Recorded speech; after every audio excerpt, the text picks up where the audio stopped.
comic pages to the silver screen, we break it down what it really means. Debates loading, sparks about to fly. No safe takes when the truth goes left. Dark culture, crossfire, yeah. Caught up in the fandom flame. Crossfire, yeah. Nothing in pop culture safe. Wizard casting truth bombs, mob bring in the fire. When the heart takes head, you're in the culture crossfire. Wizard spells, monsters roar, breaking down the culture war. When the fandom flames rise higher, you're caught up in the crossfire.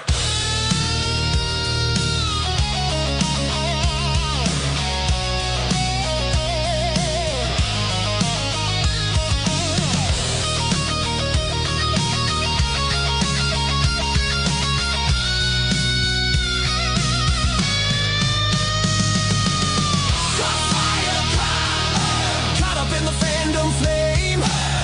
Crossfire, nothing in pop culture safe.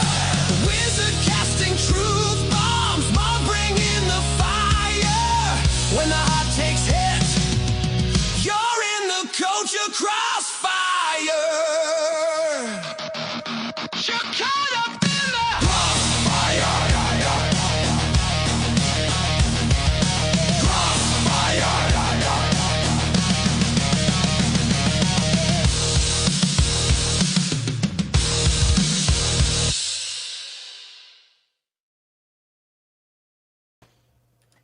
Oh, welcome everyone to Culture Crossfire along the M4 Empire channel and Real Life Fake Wizards Live. We are simulcasting live this morning with a whole ton of coffee. It is a Donkey Kong mug type day. I'm Marvin the Movie Monster Montanero, and I am joined as always by the co-host with the most, the Real Life Fake Wizard, ladies and gentlemen.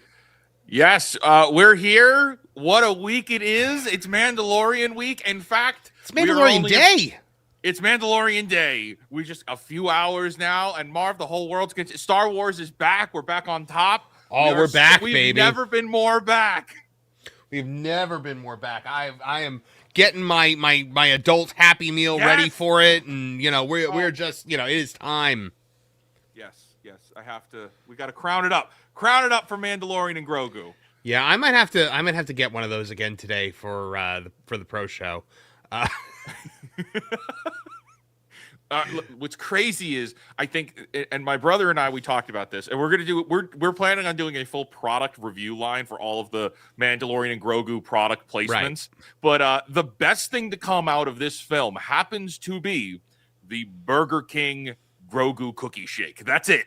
Not the movie, not the Bath and Body Works soap, but the Burger King Grogu cookie shake happens to be the best thing. You know what? Like, I actually did like that. Like, I thought it tasted like this is not going to sound appetizing when I say what I feel like it tasted like, but trust me, it was good. It was like a liquefied Lucky Charms marshmallow.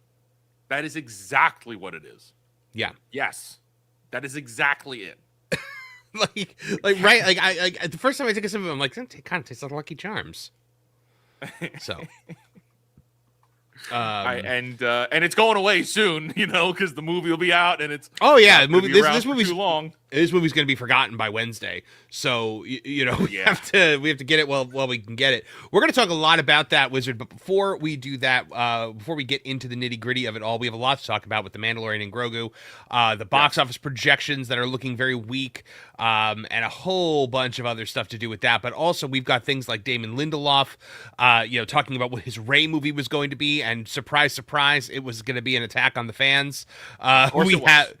We have Millie Alcock, for the Supergirl actress, who is attacking the fans still, and just making everything really, really great for James Gunn and his fledgling DC universe. We've got a Masters of the Universe final trailer and early reviews that have stirred some issues. So we've got a lot to do, but first we got to get to the chat.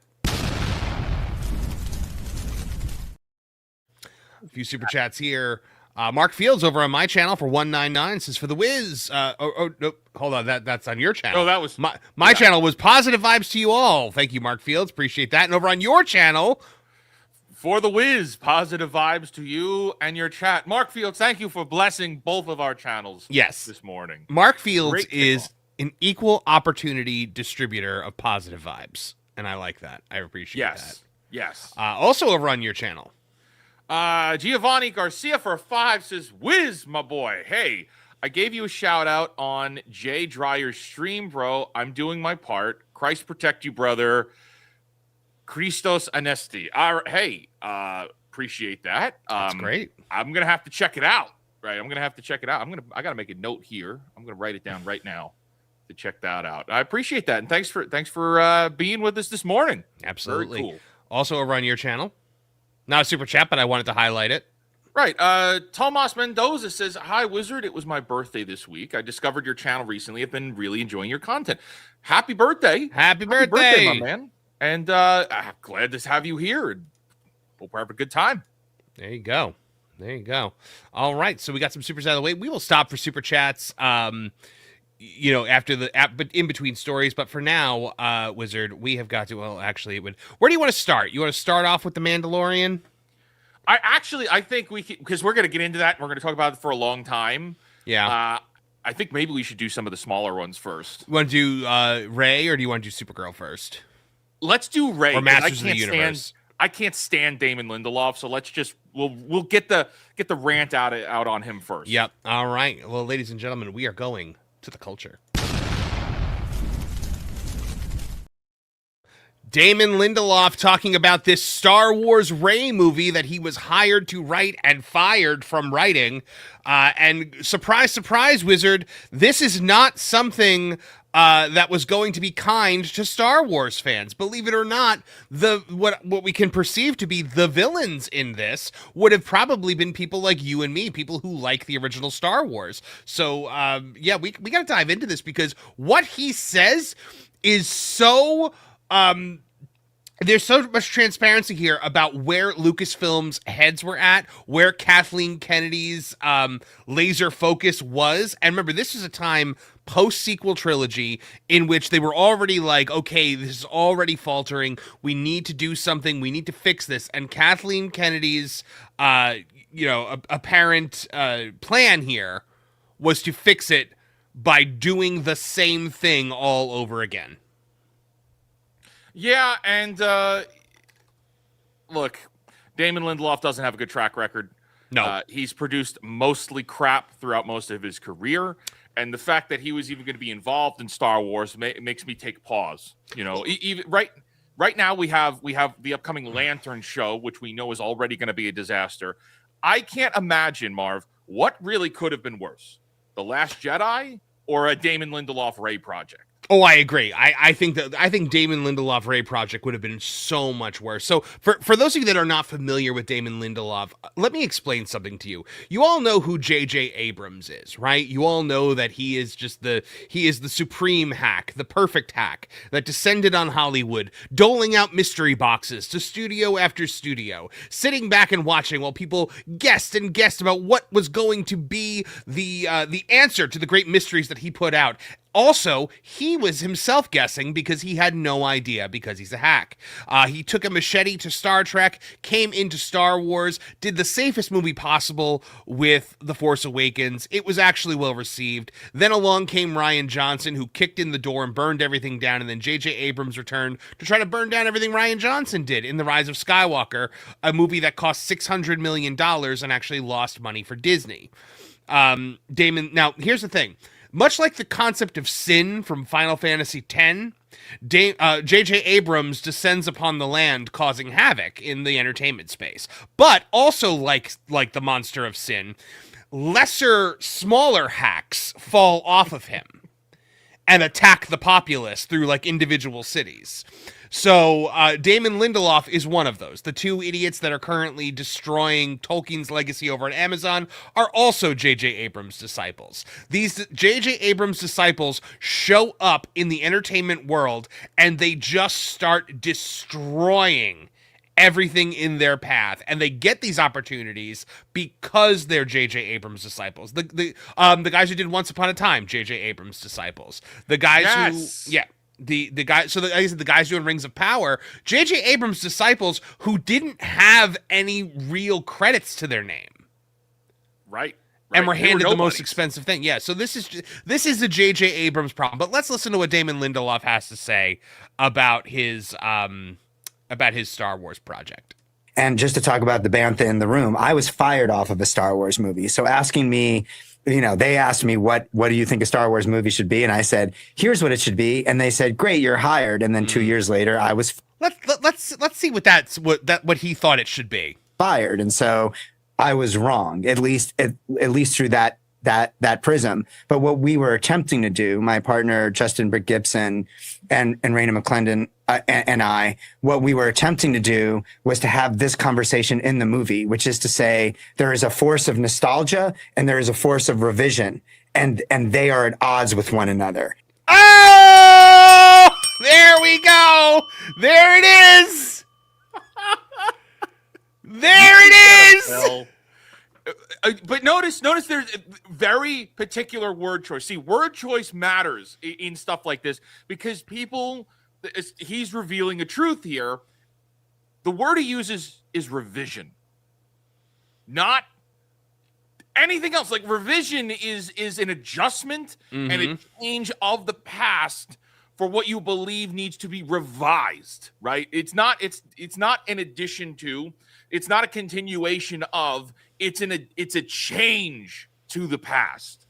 It is the destruction of what came before in place of something else. Let the past die. Word choice. Let the past die, Wizard. Kill it if you have to. Well, they killed it all right. They did kill it. He's not done. And let's do the Protestant Reformation inside Star Wars. Ah! And it didn't Sounds work. amazing. And so, let's do the Protestant Reformation inside Star Wars. That's what everyone wants. That's what's going to bring people back into the box office. Let's have Martin Luther do the Protestant. Let's have Ray be Martin Luther and tack the 95 plot holes to the door of Lucasfilm and do the Star Wars Protestant Reformation. This absolute smoldering retard. Look, man, I'm at a lack of words on that. I'm baffled that that's the way that this guy would phrase it and frame it. The as Protestant Reformation. There is truly pure hatred for what George Lucas did. 100%. For what George Lucas created. But it's not George. They don't hate George Lucas, the man. They also don't hate Star Wars. They hate you. Yep, they hate Star Wars fans. They hate you so much that they want to dismantle it and deconstruct it and revise it, destroy it, and they've done that. They've done that. But this is just, they're just confessing it now. Is that's what it didn't matter who you brought in, Marv. It could have been Rian Johnson, Damon Lindelof, anybody. They were all pre-programmed to do this. They were like, well, Star Wars is huge, and it's always going to be huge. It's always going to generate billions. So if I can turn Star Wars to mirror me and my worldview and everything that I think about politics or the world or gender or, whatever, then people will still show up and I'll be vindicated. I won't be a failure. I'll be a big boy. I'll be able to sit in my big boy chair. And Green Lantern, oh my gosh, the green is stupid in Green Lantern and the Star Wars is stupid in Star Wars. Like, why do we need to have stars or wars? I think we all agreed that all of the stars and all of the warring was the problem. It was stupid, so we had to cut it. What we need is the Protestant Reformation. Why are any of these people working in franchises? Clearly, you hate them. I think I got to do a video on this. Somebody's got to do a video on this. Why do all of these people work in franchises when they absolutely hate the source material? It is, it boils down to a quote from The Dark Knight. It's, what did you want to prove? That deep down, everyone's as ugly as you? That's it. We need to take the things you love and twist it into our own image. That's what they want. That's what they're going for. That's what this is. The Protestant Reformation. Can you imagine? That's what Star Wars fans want. They want to go into a theater, pay money to watch a character they despise tell them that they're trash. And, you know, some of you might be like, Marv, you don't know what side they're on with the you know, it might be, you know, both sides are good. I don't think that the J.J. Abrams disciple working for Kathleen Kennedy is really painting the original Star Wars fans in a positive light through this Protestant Reformation. I'm I'm blown away. Honestly, I'm blown away. I can't stand these guys. I can't stand this twerp. And there's no upside to this. There's no outcome. If you're absolutely doing things that are just there to antagonize the audience, do you think you deserve money for that? Like, do you think you deserve audiences to, hey, you made a movie that insults me, my intelligence, my belief system, my morals, and here's $25 for me to see it in IMAX, for me to experience this lecture.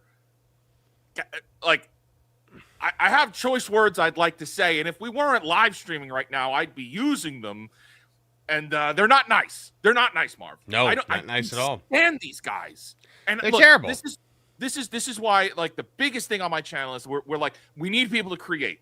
We need to teach people, and if that means, like, I got to be the one to do it or facilitate doing it, I don't care, because we need the next generation to replace these sacks of shit. They need to go. They need to go. And the only way we're going to do that is if we empower the upcoming generation. It doesn't need to be us. It doesn't need to be you at home. It needs to be the youth of today need to take over. The youth of today, the high schoolers of today need to be empowered to fight back and take over all of this, because this isn't just an attack on us. This is an attack on storytelling as a medium, not of just entertainment, but also of human survival. So we've been talking a lot about the barrier to entry, right? We've been talking about the barrier to entry to get into Hollywood, to get into movie making, to get into TV, even into writing books or whatever. Here, these are the people that are able to actually get through that barrier. These are the people. This is what Hollywood wants. That's why what you're saying is so important. Why it's important to write your book. Why it's important to make your movie. Why it's important to do your animation and get it up on you know, platforms like YouTube or Rumble or wherever it is you got to put it. Because we need to push back against the barrier to entry that only lets in people like Damon Lindelof, people who J.J. Abrams has decided deserves to be in Hollywood. And this guy gets so much work. He works on everything now. And like, I love that his comments on Green Lantern, on Lanterns and on the Green, backfired so spectacularly that even, you know, what's his face? Grant Morrison came out of the woodwork to be like, this guy doesn't know what the fuck he's talking about.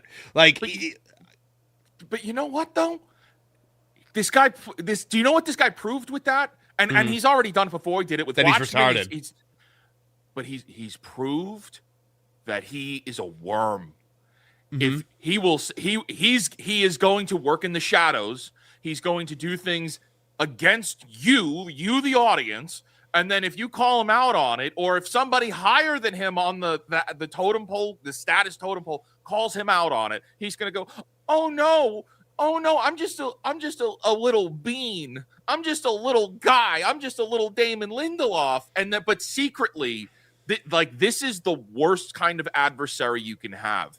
And Hollywood puts him up. Like, and they all do this. He's just the one that's gotten caught most recently, feigning, oh no, I'm just such a little guy. I love Green Lantern. Mm-hmm. Oh, it's my favorite character. I love him so much. Again, no. Here's the other thing. This guy doesn't do original stuff. He's not like, hey, I've got a great detective serial that I want to get out there, or, you know, I've got a rom-com that I want to write. He is always injected into franchises. Green Lantern, Watchmen, Star Wars.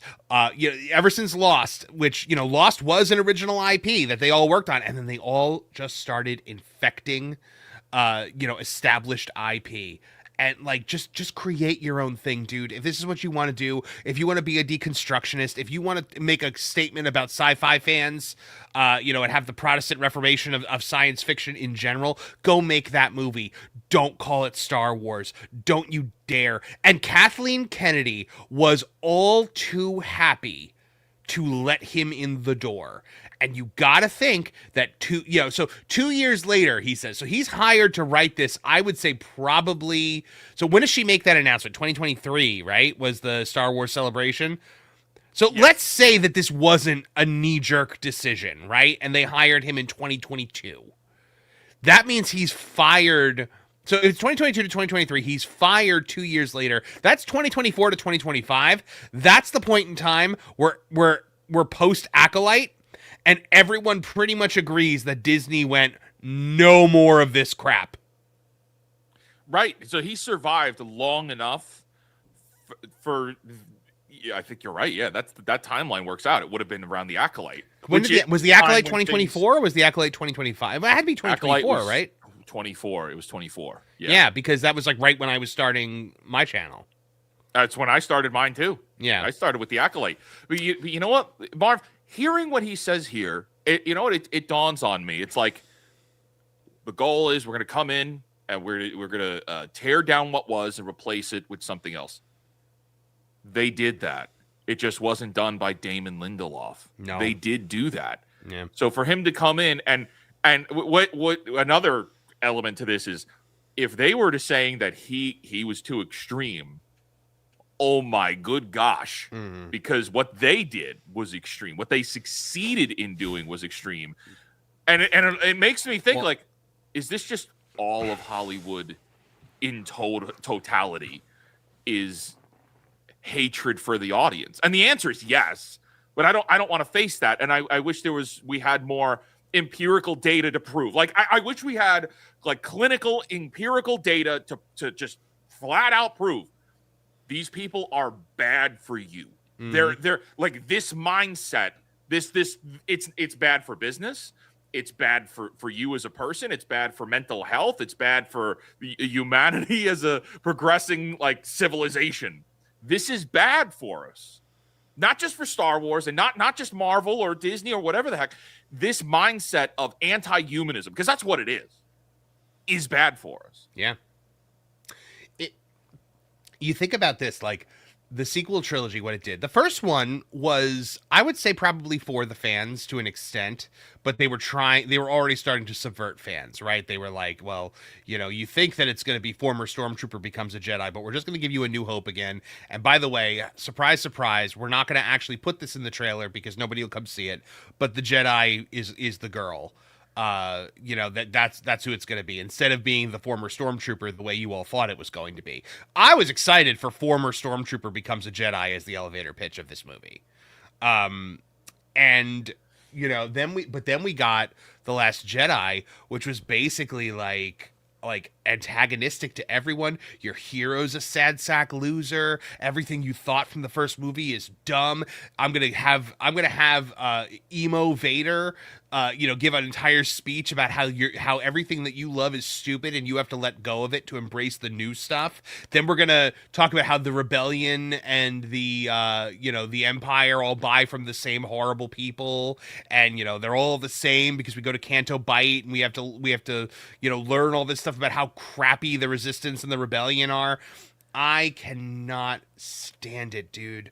I cannot stand it. And that's where they were. And so then they did the Acolyte, and she thought that the way to keep going was to stay the course, was to once again do a movie starring Rey that attacked the fans.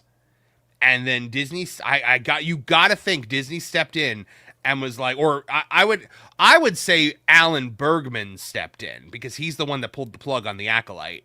I think Alan Bergman stepped in and was like, you are absolutely not doing this again. And that's when it was, all of a sudden, the Rey movie stops. They hired the Peaky Blinders guy, then he left. Now it's just kind of in limbo where everything else exists. They canceled the Acolyte. They rejected the hunt for Ben Solo, and that's where we're at right now. But it's too little too late. She has done irreparable harm to this franchise.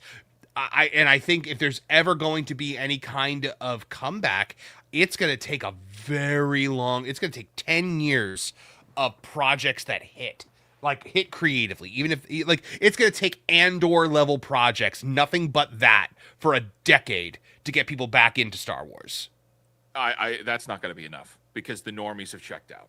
And because you know what's crazy is, look, you could put out what they've put out, and you're going to have people like us who, we were in the Star Wars, we were in the thick of it, in the trenches, and we're disgruntled, right? Where I would say we're upset, we're hurt, even betrayed, I would describe it. But you know what? People like us don't make $1 billion at the box office. You know who does?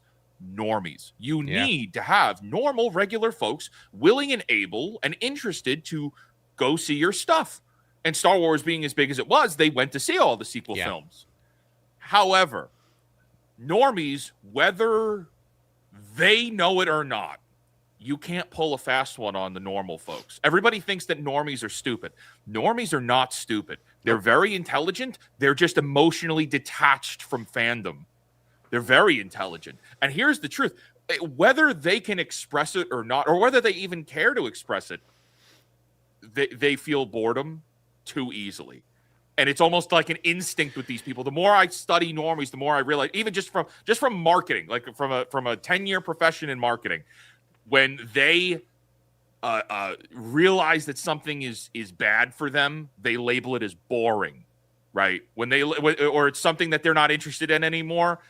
It's like an instinct with them, and they've moved on, and they're not coming back because Star Wars is lame and boring and for nerds now. It's for weird people. It's those Disney people that are strange, and they are strange now. Now the Disney people are very strange, and they don't want to be associated with that. They're not interested in that. So yeah, Damon Lindelof, make your movie. I say go for it. I actually think they should rehire him and make the movie because you and I will get to we will get to tear it limb from limb. Absolutely. And I am ready for, and we'll talk about it more in a minute, but like I am ready for the revenge phase of fandom for Star Wars. I'm here for it and I'm excited.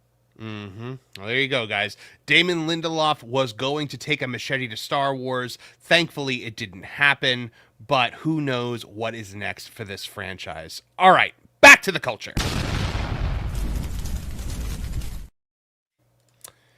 Okay, we got a bunch of super chats here. Over on my channel, we got Flying Blind on a Rocket Cycle for 2, saying, good day all. Good day to you, Flying Blind on a Rocket Cycle. Good to see you here, my friend. Always appreciate when you stop by. And then we've also got Spring 91 Bear for $2. Any bets Colbert will be the next Ellen? In that he's going to vanish entirely from the conversation, or that it's going to come out that he's a terrible person? He's not going anywhere, and I don't think it's going to come out he's a terrible person. We already know he's not a good guy. Right. But yeah, well, he's writing that Lord of the Rings movie, so he's going to be involved in things like that. Right. He's not. I love that he was so like offended that people were mad that he's writing Lord of the Rings, and he was just like, I'm a Lord of the Rings super fan. You all know this, and I'm just like, yeah, no, that's not what anyone doubts. Anyone doubts your ability to make this about anything but Trump. Yes. Yeah. I mean, look, I'm a Lord of the Rings super fan. I would never try to write anything that should be considered canon to the Tolkien legacy ever. At most, and I would also say I'm intimidated by it. Is at most I would run a D&D game set inside of Middle Earth, and it would be like the players are a B team running a mission that runs parallel to something like you're in Osgiliath and you need to help people escape as it's being sacked. I'm a Lord of the Rings super fan who was a professional ghostwriter for years and wrote over 30 novels. And I wouldn't do that. Right. I would never presume to lay my hands upon the sacred text. The most I would ever do, like what you're saying, like a story like Shadow of Mordor or Shadow of War, where it's set in Middle Earth, but it's in no way canon and it's just meant to be fun. Shadow of Mordor and Shadow of War takes a machete to the canon, but at the same time, you're just like, I don't care because it's just like a fun game with a cool system. Shadow of Mordor, the first one was okay. It was like in line with the movies enough, and it was. I thought it was cool. It was a good explanation for some missing pieces from the films, from the Peter Jackson films. And then Shadow of War is just like, no. Isildur is one of the 9. Like, one of the Helm Hammerhand is one of the 9. Like, you know, 2 Asian women are also part of the 9. Yes, the Eye of Sauron is actually Sauron fighting Celebrimbor. I see, part like that was a little silly fun. You know, why would he stay trapped up there? Oh, that's a good explanation. He's perpetually fighting Celebrimbor. Yeah. All right, over on your channel. Yes, Archimedes for a 20 banger says, for the beard and good morning. Hope you're doing good. And are there RTS games on your site? There are RTS games on fakeportal.com, which is our indie site to find indie games. It's a discovery tool for indie games. There are RTS games there. I need to check. I don't know how many we have, but there's a few. Marv, are you looking forward to the Star Wars Zero Company RTS that's coming later this year? I have not heard about that. Yeah, that's because there's been practically zero marketing around it. But yeah, there's a new strategy game coming out, and that's pretty much all we're getting from Star Wars. That sounds wonderful. That's exactly what I want instead of the next Cal Kestis game. Over on your channel as well. Giovanni Garcia for a 20 banger says, the problem is these writers have been told their entire career, make the story that you want to see, but they don't realize that the advice only applies to original creations, not as a tool to dismantle. And I'm gonna say something maybe a little, look, if you're writing like a novel that you're just gonna put out because it's a passion project and you're putting it out on Amazon or whatever, or trying to pitch it around, write what you want to see. But when you're working with hundreds of millions of dollars of shareholder money, you make product for the audience. You need a demographic study. You need to know who it is you're writing for and what they want. That's the problem, man. So much of Hollywood now is that one scene from Clerks where Randall says, man, this job would be so great if it wasn't for the fucking customers. But also, here's the other side of this, right? Only create, make the story you want to see. Mm-hmm. They don't realize that that applies to original creations. They do realize it. We just heard it with Damon Lindelof. They do realize it. They do know. They are aware. Here's the thing: if they were to make original creations, if Damon Lindelof was to come in and make something original, it's not going to get seen. Nobody's going to care. Nobody's going to watch it. Nobody's interested. It's not going to make money, and that means you're only going to be able to make 1, 2, maybe 3 of them before you lose complete credibility because no one's going to be interested. So these writers admittedly hijack legacy IP to inject their sensibilities and their own stories into legacies because there's no other medium where we would give a shit what they have to say. Right, correct. It wasn't for Ryan Johnson what did he do before? He did Looper. That's the only thing that he's known for prior to The Last Jedi. And after that, he's been doing the Knives Out franchise with Netflix.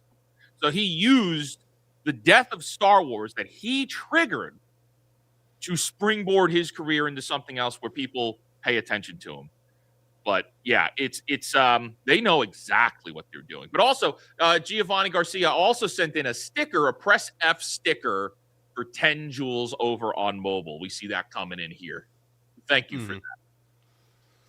Thank you very much. The stickers and the jewels and stuff like that. Yeah, I wish it came in on. We don't see it on StreamYard. I gotta try to catch it on the studio here. Yeah. I got the studio open on my end as well. All right, Wizard, we have got to move on because we have got another story with a brand new friend for us, somebody that I think we're going to be spending a lot of time with. Over the next 6 months to a year. I hope not. Oh no. I think this is going to be our new bestie. This is going to be. Okay. This is going to be the person who, fills the bank accounts of many a content creator. So let's get back to the culture. Supergirl star Millie Alcock just can't stop. She is going off on the fans again, specifically mocking Christian dads, and says it's okay to piss off the right people. So guys, we're going to talk about that today because James Gunn cannot be, well, you know what? James Gunn probably is thrilled with that messaging, but the higher ups at Warner Brothers and Paramount, who will probably own Warner Brothers by the time Man of Tomorrow comes out, cannot be thrilled that this is one of the people they have hitched the DC universe to. Is she the next Rachel Zegler? Let's find out today. Let's dive in. Let's have a look-see. The backlash surrounding Supergirl star Millie Alcock is heating up once again after a lengthy new interview with Variety. Now, this was a cover interview with Variety. Right. This was a massive interview with them.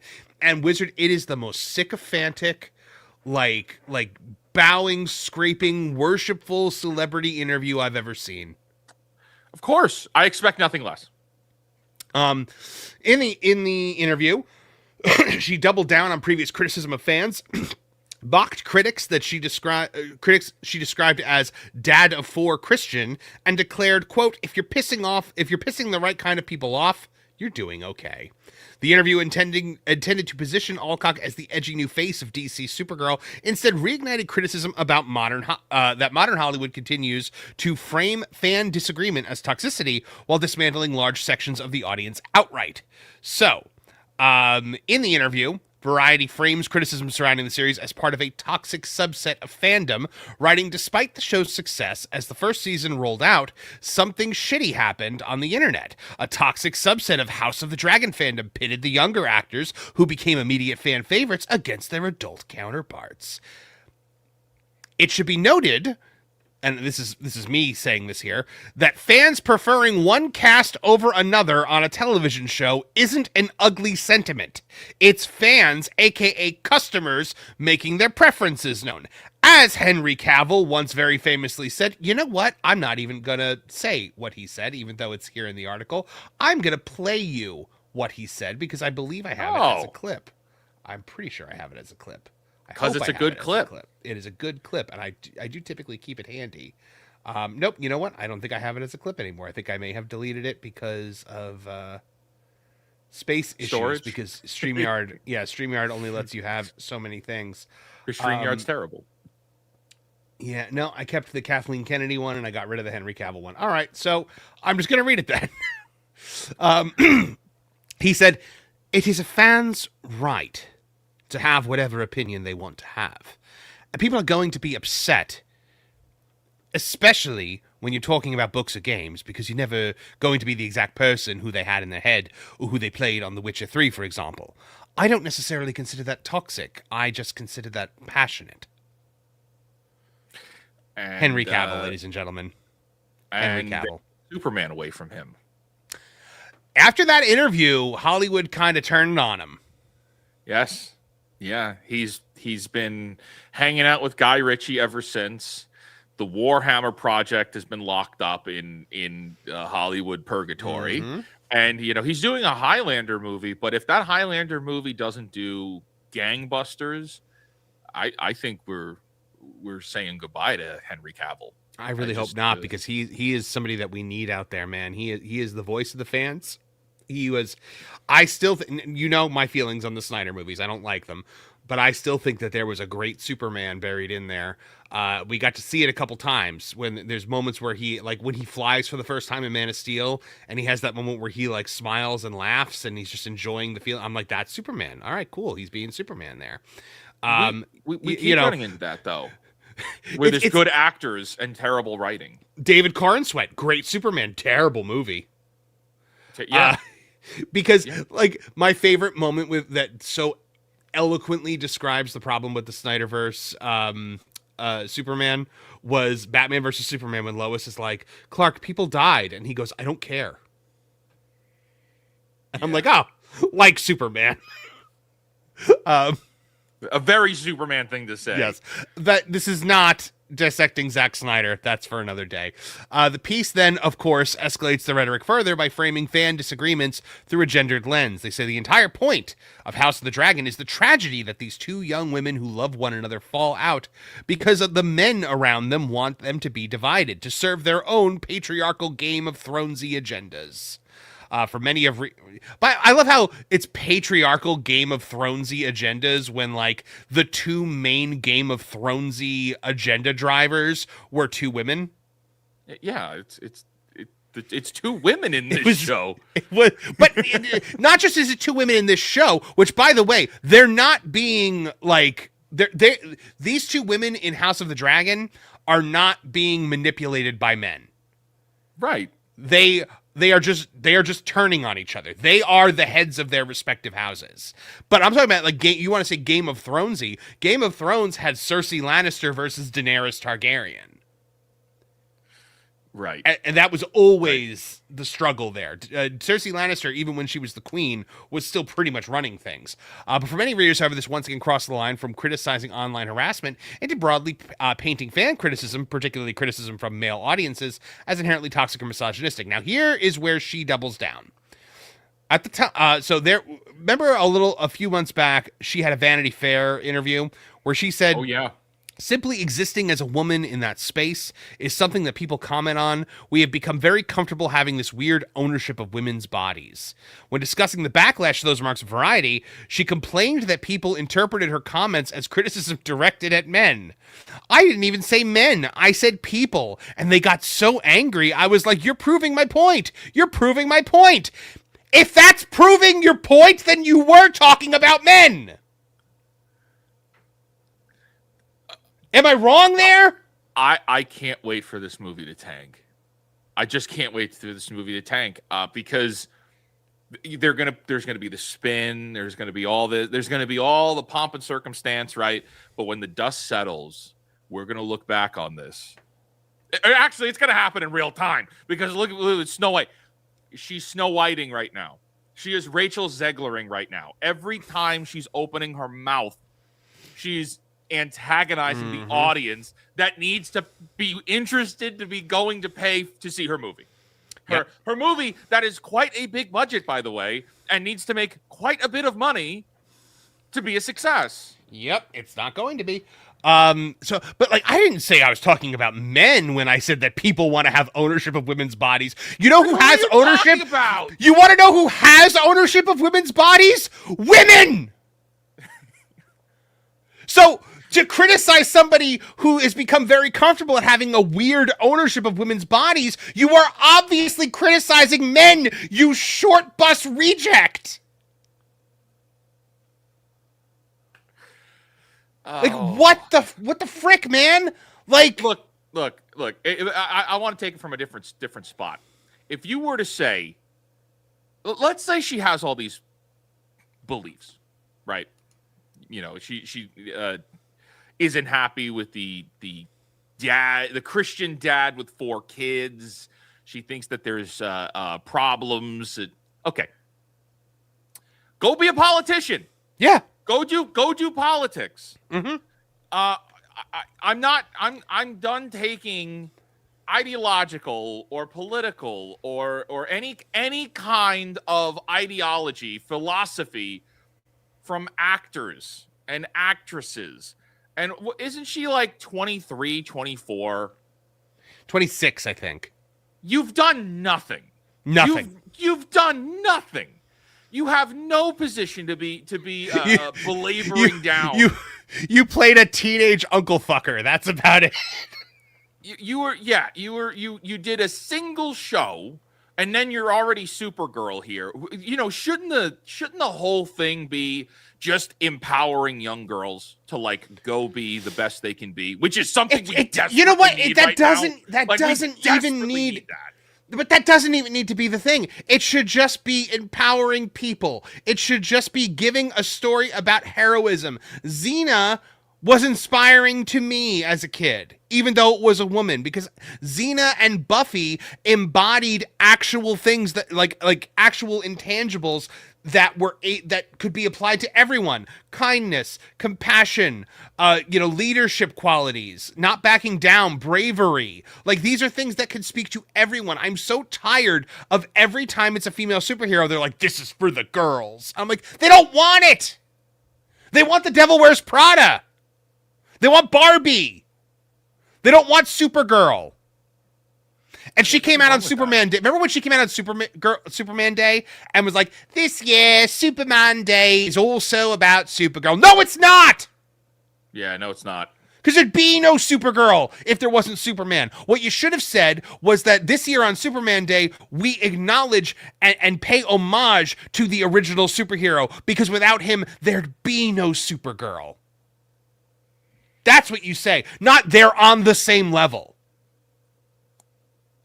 There's going to be so much Supergirl is better than Superman in this DC universe. So much of it. Let them have it. Let them have it. Let them have it. Because it's just going to be diminishing returns at the box office. Toy sales will go down, which, I don't know. How were the toy sales the last time around with Superman? Were they good enough? I'm asked. No. That's a general question. I don't know. Not that I heard. No. I mean, I gave them credit because they actually put out toys and toy commercials and stuff for it. Yeah, they weren't that good, though. They weren't that good. Cheap. The toys are cheap, dude. So she says people having weird ownership of women's bodies, and then she's mad that... So then she's saying, like, oh, I didn't mean it was men, but then when men got angry, she said, you're proving my point. What a ridiculously dumb statement. Maybe the dumbest thing a Hollywood celebrity has said in the last 7 days. But I was going to say in a long time, but it's really not the dumbest thing one of them has said in a long time. You know what? Not even in the last 7 days. The View just had a meltdown because prescription drugs are affordable for people. So no, it's not even the dumbest thing anyone said, but it's still pretty freaking dumb. It's top 5 of the last week. So in one of the most eyebrow-raising moments of the interview, she mocked the kinds of people she sees criticizing her online. She goes, I guess women know that this is just how it's always been. Unfortunately, she said, once more drawing that gendered line in the sand, and then dismissed critics as anonymous internet users. Said it's from a lot of people whose profiles have no photo, who are burner accounts, or someone's name and then data for Christian, which is hilarious to me. Yes, because the one thing that Christian fathers are not allowed to have is opinions on popular culture. Apparently believing Jesus Christ is the Savior completely negates any opinions that you have about comic books. Because, one cancels the other out. But she goes, but I mean, whose opinion do you really care about?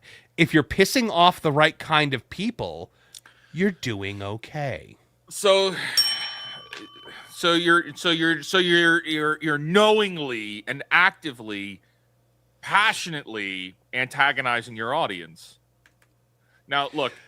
You know what? This isn't even a Zegler comment as much as this is like and I know she's turned it around, and I'm happy for her, and I'm all here for her redemption arc. This is a Brie Larson Zegler? comment. No. I was like, wait a second. Zegler didn't turn nothing around. No, Brie Larson. It's a Brie Larson comment. Because this is the kind of comment that Brie Larson used to make, where I don't care what a 40-year-old white dude had to say about A Wrinkle in Time. It's not for him.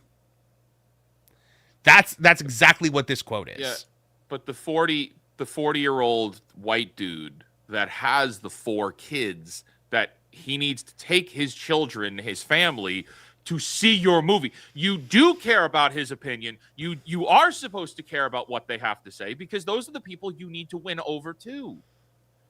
But that's, I mean, all I could say is I hope the worst for these business ventures. That's it. I wish them well, but I wish the worst for their business ventures. Here's another point that we make here, Wizard. Not the best time to anger the DC fan base, because Alcock's comments come at a delicate time for DC's new cinematic universe.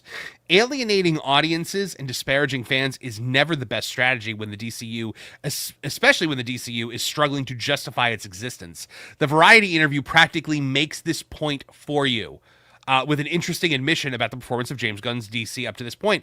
While discussing the pressure surrounding Supergirl, Variety acknowledged that James Gunn's Superman was far from the massive success many expected. They said last summer's Superman, Gunn and Safran's first official movie in the DCU, made more than $600 million at the box office, which was considered a promising beginning, but not a home run. That's Variety for this was an atrocious flop.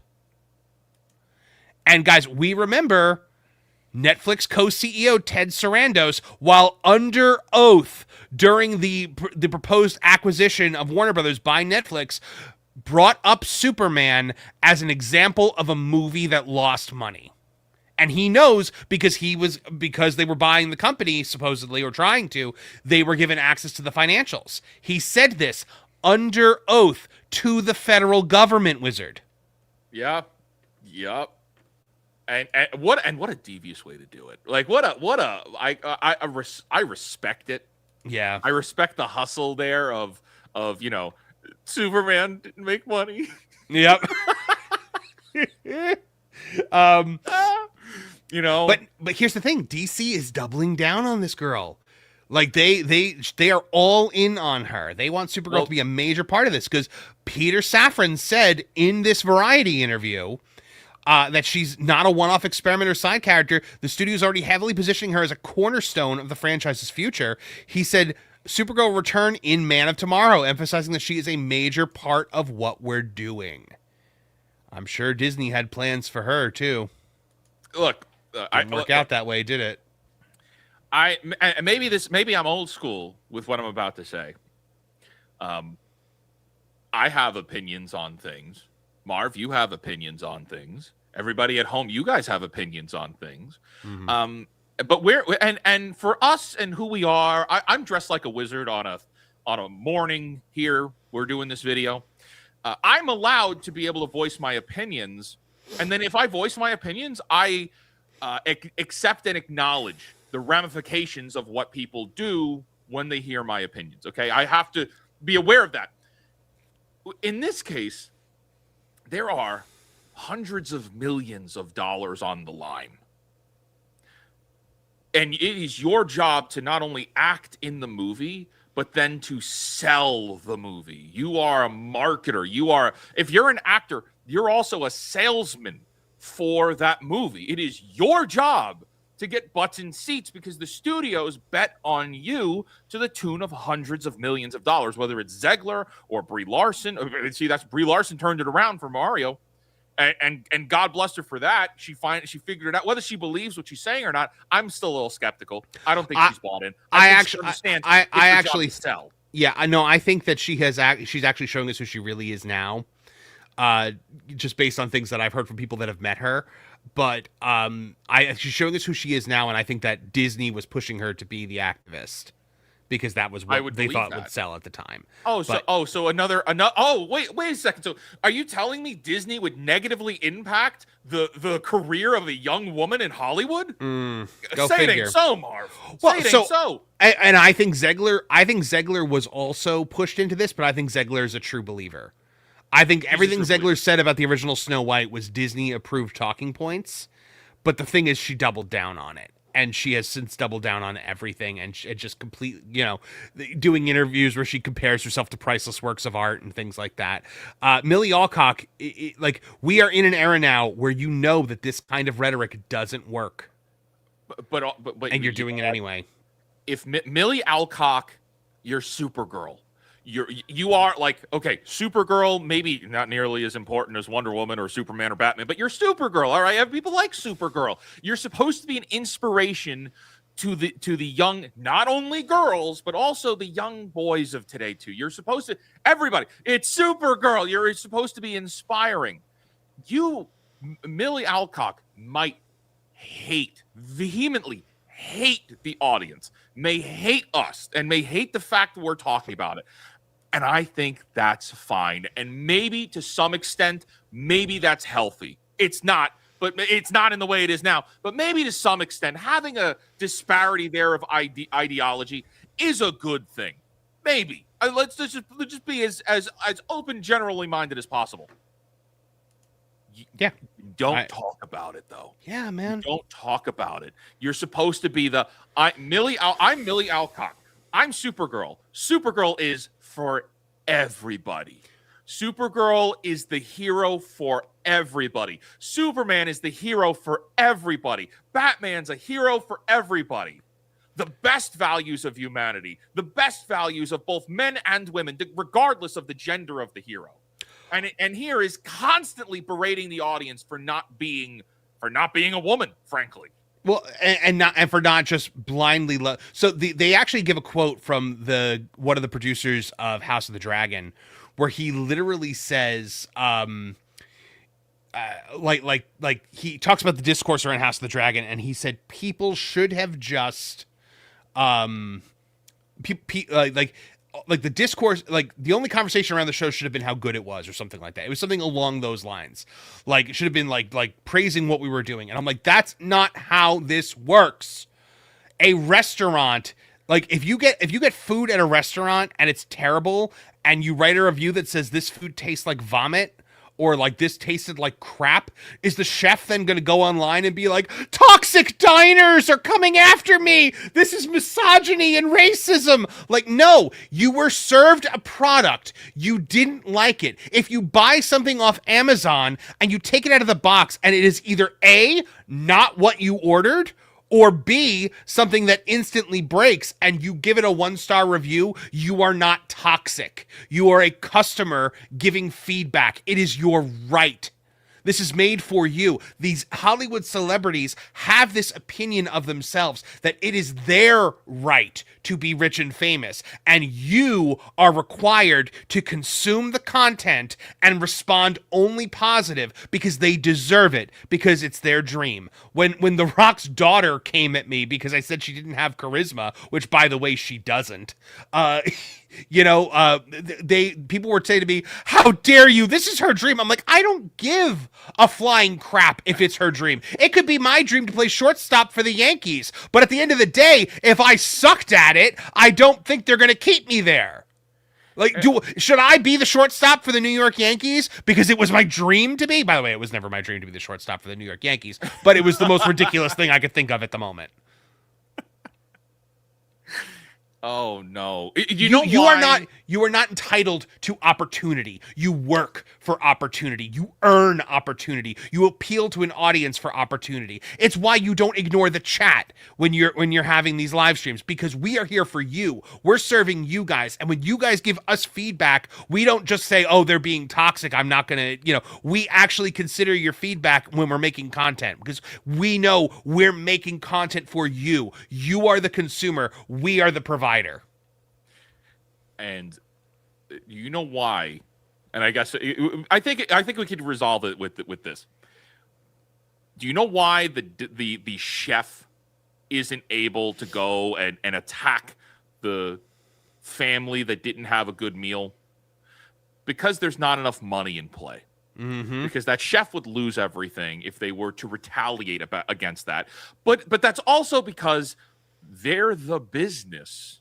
And if a family comes into the restaurant, and granted, maybe they come in bad faith. Most people do come in good faith, though. And some people are difficult. Everybody in the restaurant industry knows how difficult people are. Yeah. But it is still your job to serve the customer. And because it's a small scale number of dollars, there's too much friction there where you can't retaliate like Agreed. that. And you're not supposed to, because that's your job, is to run the honest business. If you sell a service, people are going to respond to it. Hollywood, there's too much money. We have funded them. Avengers Endgame was a mistake. We have fed the egos of this beast, and now it's gone on for far too long. Mm-hmm.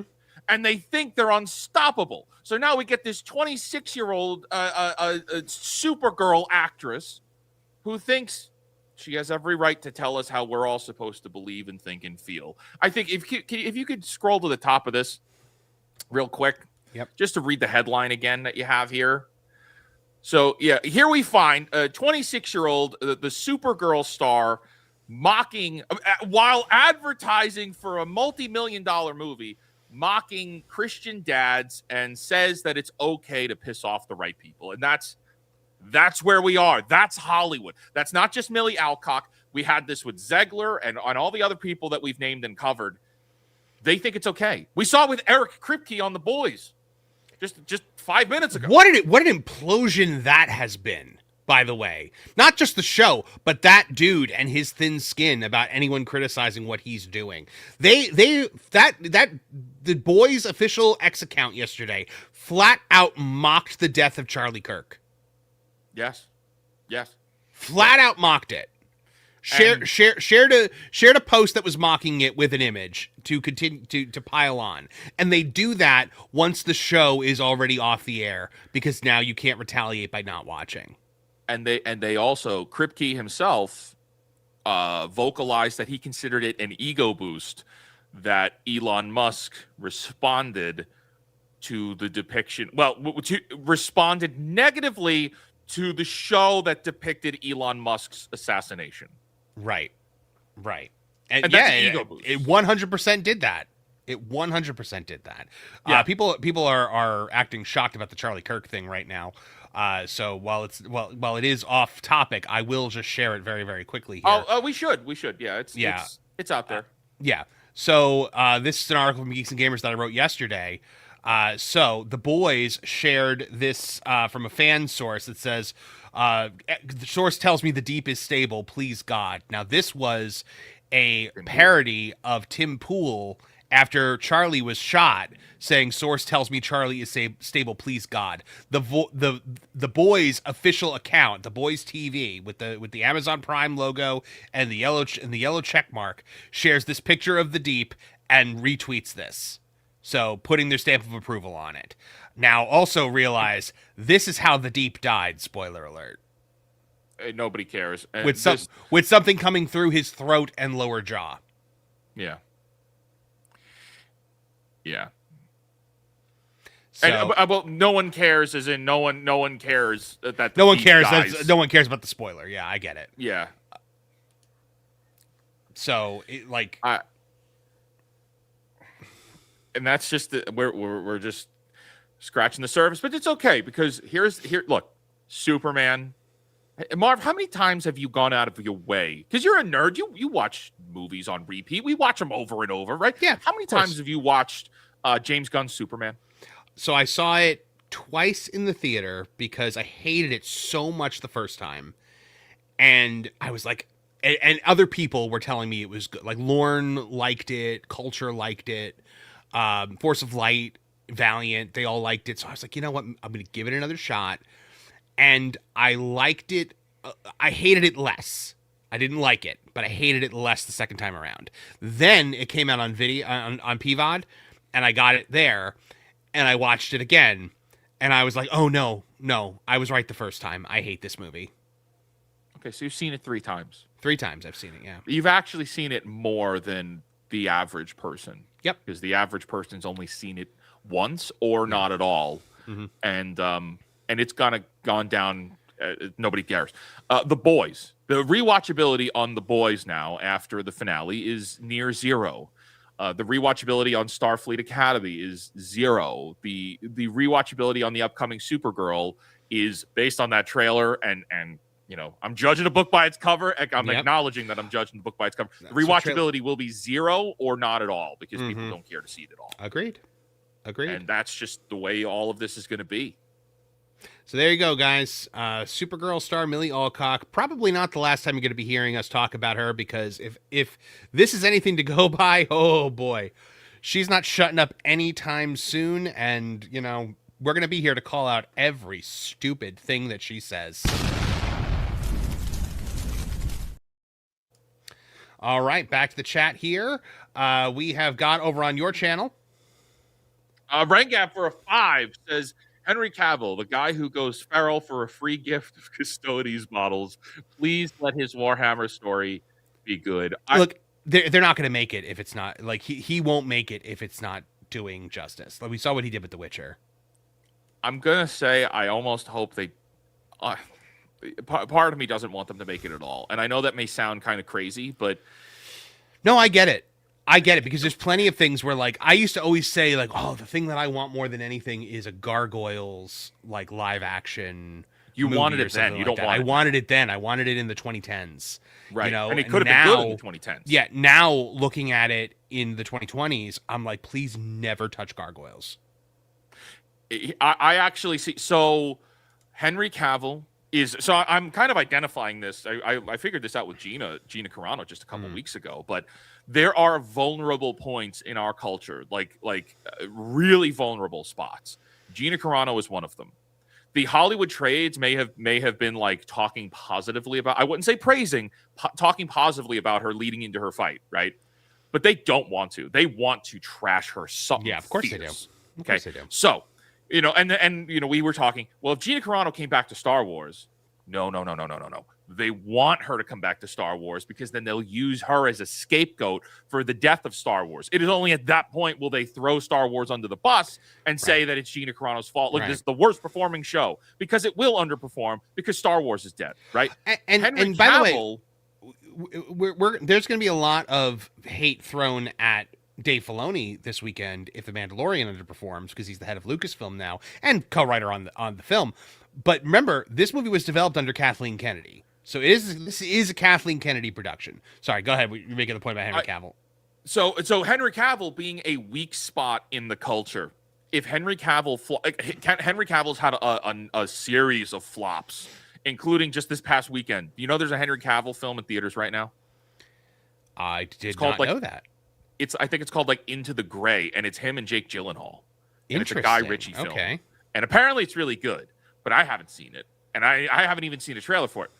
My point being is Henry Cavill's had a slew of bombs under his belt.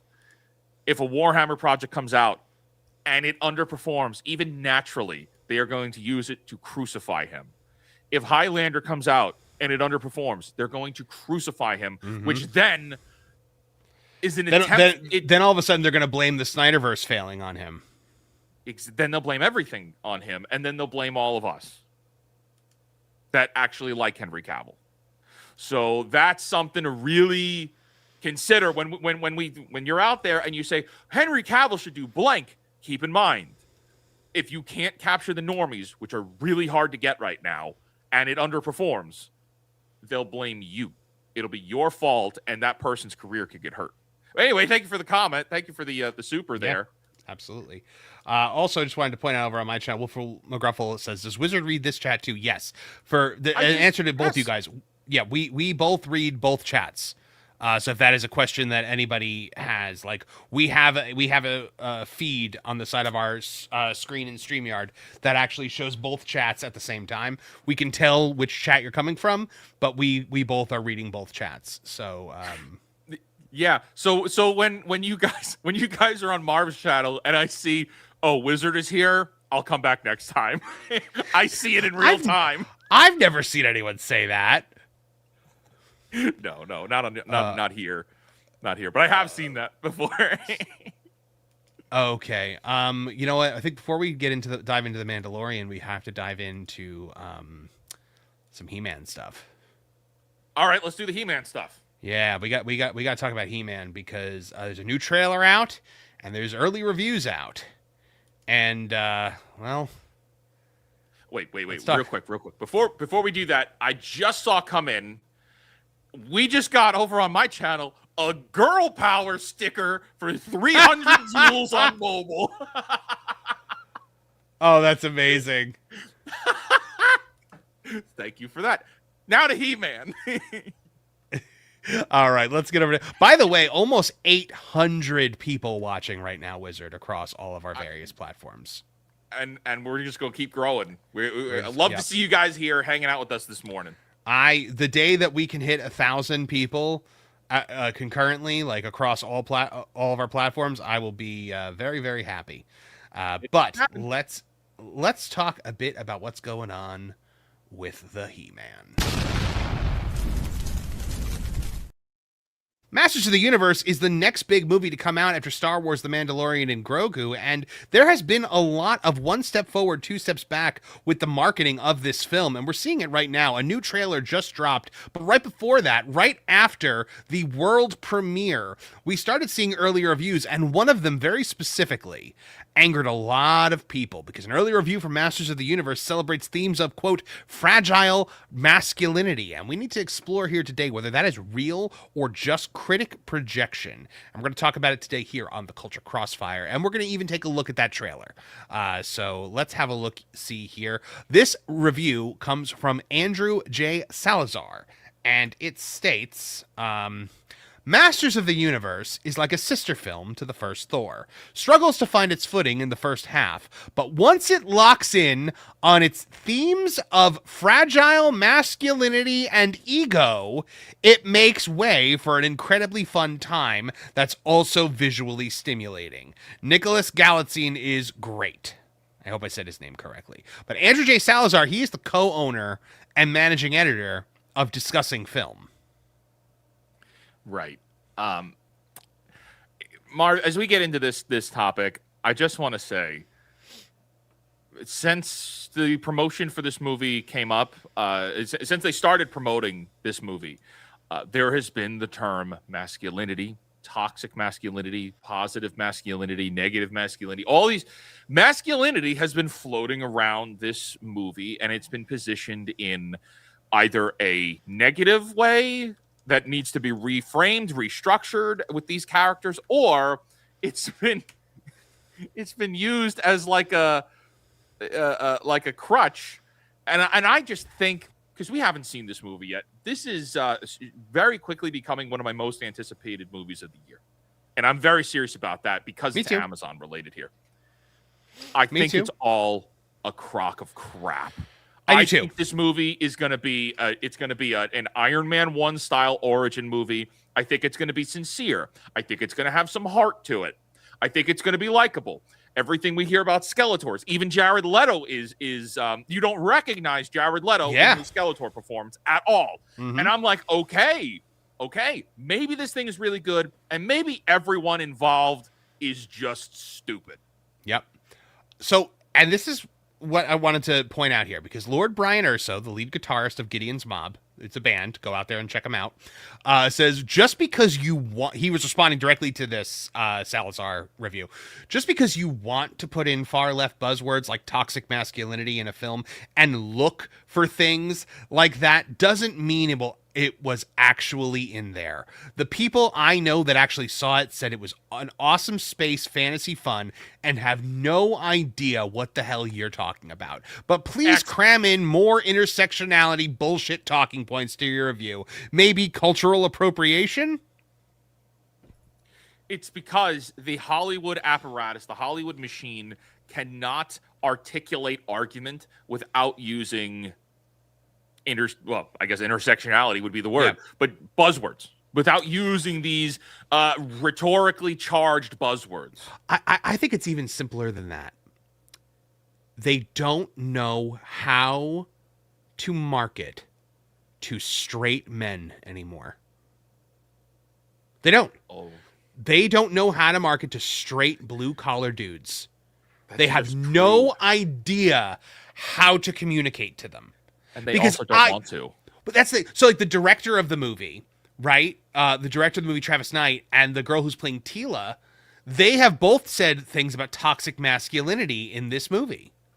And here's the thing. They're using the buzzword, but I understand what they're trying to say. They just don't know how to say it in a way that's not washed with all of this progressive nonsense bullshit. What they're trying to say is there is a difference between being a good man and a bad man. He-Man is a good man. Skeletor is a bad man. He-Man is a hero. Skeletor is a villain. I didn't know we were dealing with rocket science here, Marv, because that's really hard. That's really hard to explain, Marv. I don't know. How do you explain that? It's absolute insanity. But you tell a normal dude, hey, this is a movie about fragile masculinity and the effects of toxic masculinity. They're not going. Right. Yeah. So they're not going to go. And here's the thing. The movie knows that this discourse is out here. It knows. The movie is well aware of what is happening right now. And because of that, they put out the trailer that they put out. And that trailer is, I think, a direct response to exactly this. So, guys, if you are watching the clip of this, or you're watching a replay of this, there is a chance that this is going to get a copyright strike. Or not a copyright strike, but it's going to get a It's going to get claimed. It's going to get a copyright claim for both of our channels. So we might have to actually edit this part out. But if you're watching live, we're about to watch this trailer. This is the final trailer. I've decided to try it this way because we have it embedded in this That Park Place article by Trevor Denning. Okay. And I think if we watch it here, maybe it will be a little less likely to get flagged. Let's give it a try. But yeah, massive shout out to Marv is 100% right. If this is edited, it's just a reason why you got to be here when we're live so that you could actually watch the full trailer with us. Yep. I feel like it's like with the WWE, like, you got to experience it live to know what it's like to be a part of the Culture Crossfire. All right, right away, though, why isn't, like, they did Cringer as the lion, the MGM lion last time, and they took it away. Interesting. But then again, this looks like an old-timey, like, 80s MGM logo, and I think that's the point. They're playing to it's the He-Man 80s. Yep. The old school, the Mattel logo in, like, the TV format. Now look at this.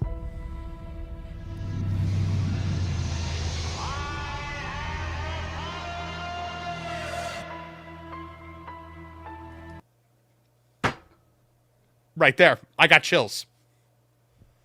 From that. He saved his universe. And they know what they're doing. They are now... I have never seen a movie based on a property actually use the old school cartoon property in their marketing. And properly. Yeah. And do it well. Adam, when you hold the magic sword, what do you say? He inspired a generation. Of grace. He did. Well, just the fact that they're using the pronouns for him being a guy. Mm-hmm. It's been such a long time. By the power of Grayskull. Go on.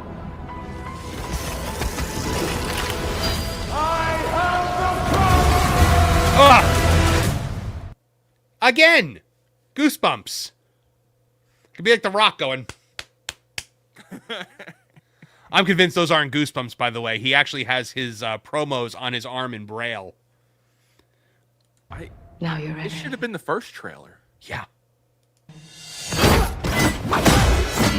should have been the first trailer! Yup. It seems the prodigal prince has returned. Did you hear that? This should have been the first trailer! Did you not see this trailer yet? No! Oh, man, okay. But you hear Skeletor there. It seems the prodigal prince has returned. I'm like, oh, you're going like Shakespearean with this Skeletor, and I like it. Because obviously it wasn't going to be evil. I like what they're doing. Listen very closely to how Jared Leto... I would have been okay if he was... I would have been okay with it too, but I get not doing that. But listen very closely to Jared Leto's cadence here.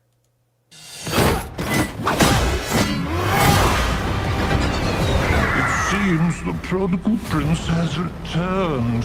I am a devil, but I mean to be a god.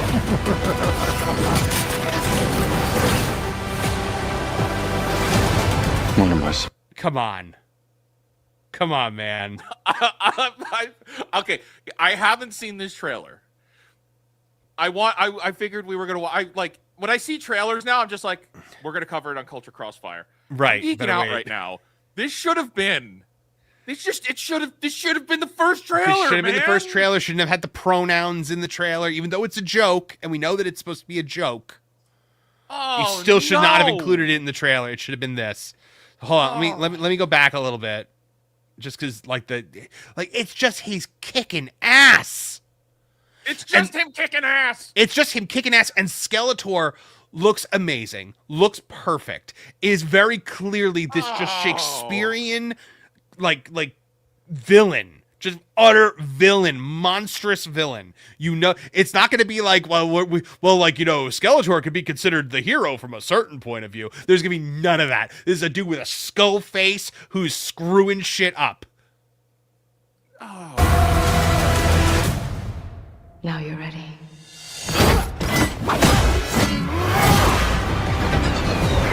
seems the prodigal prince has returned. I am a devil, but I mean to be a god.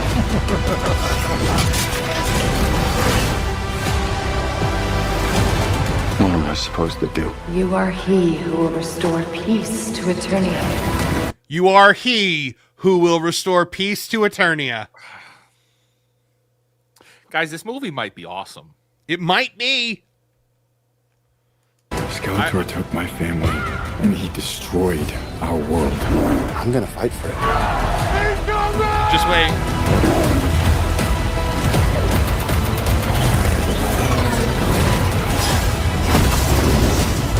Mechaneck!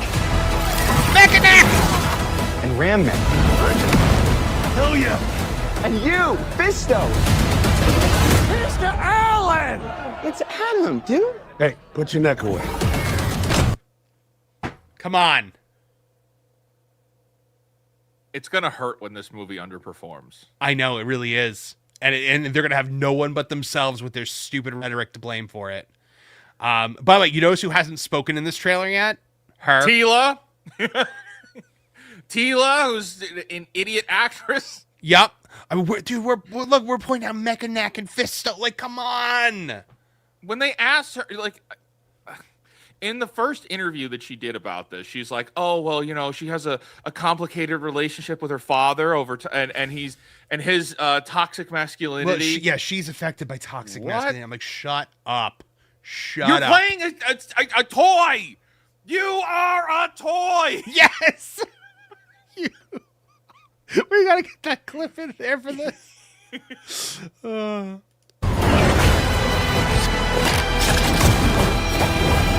Let me show you what real power looks like. My time for talk is over.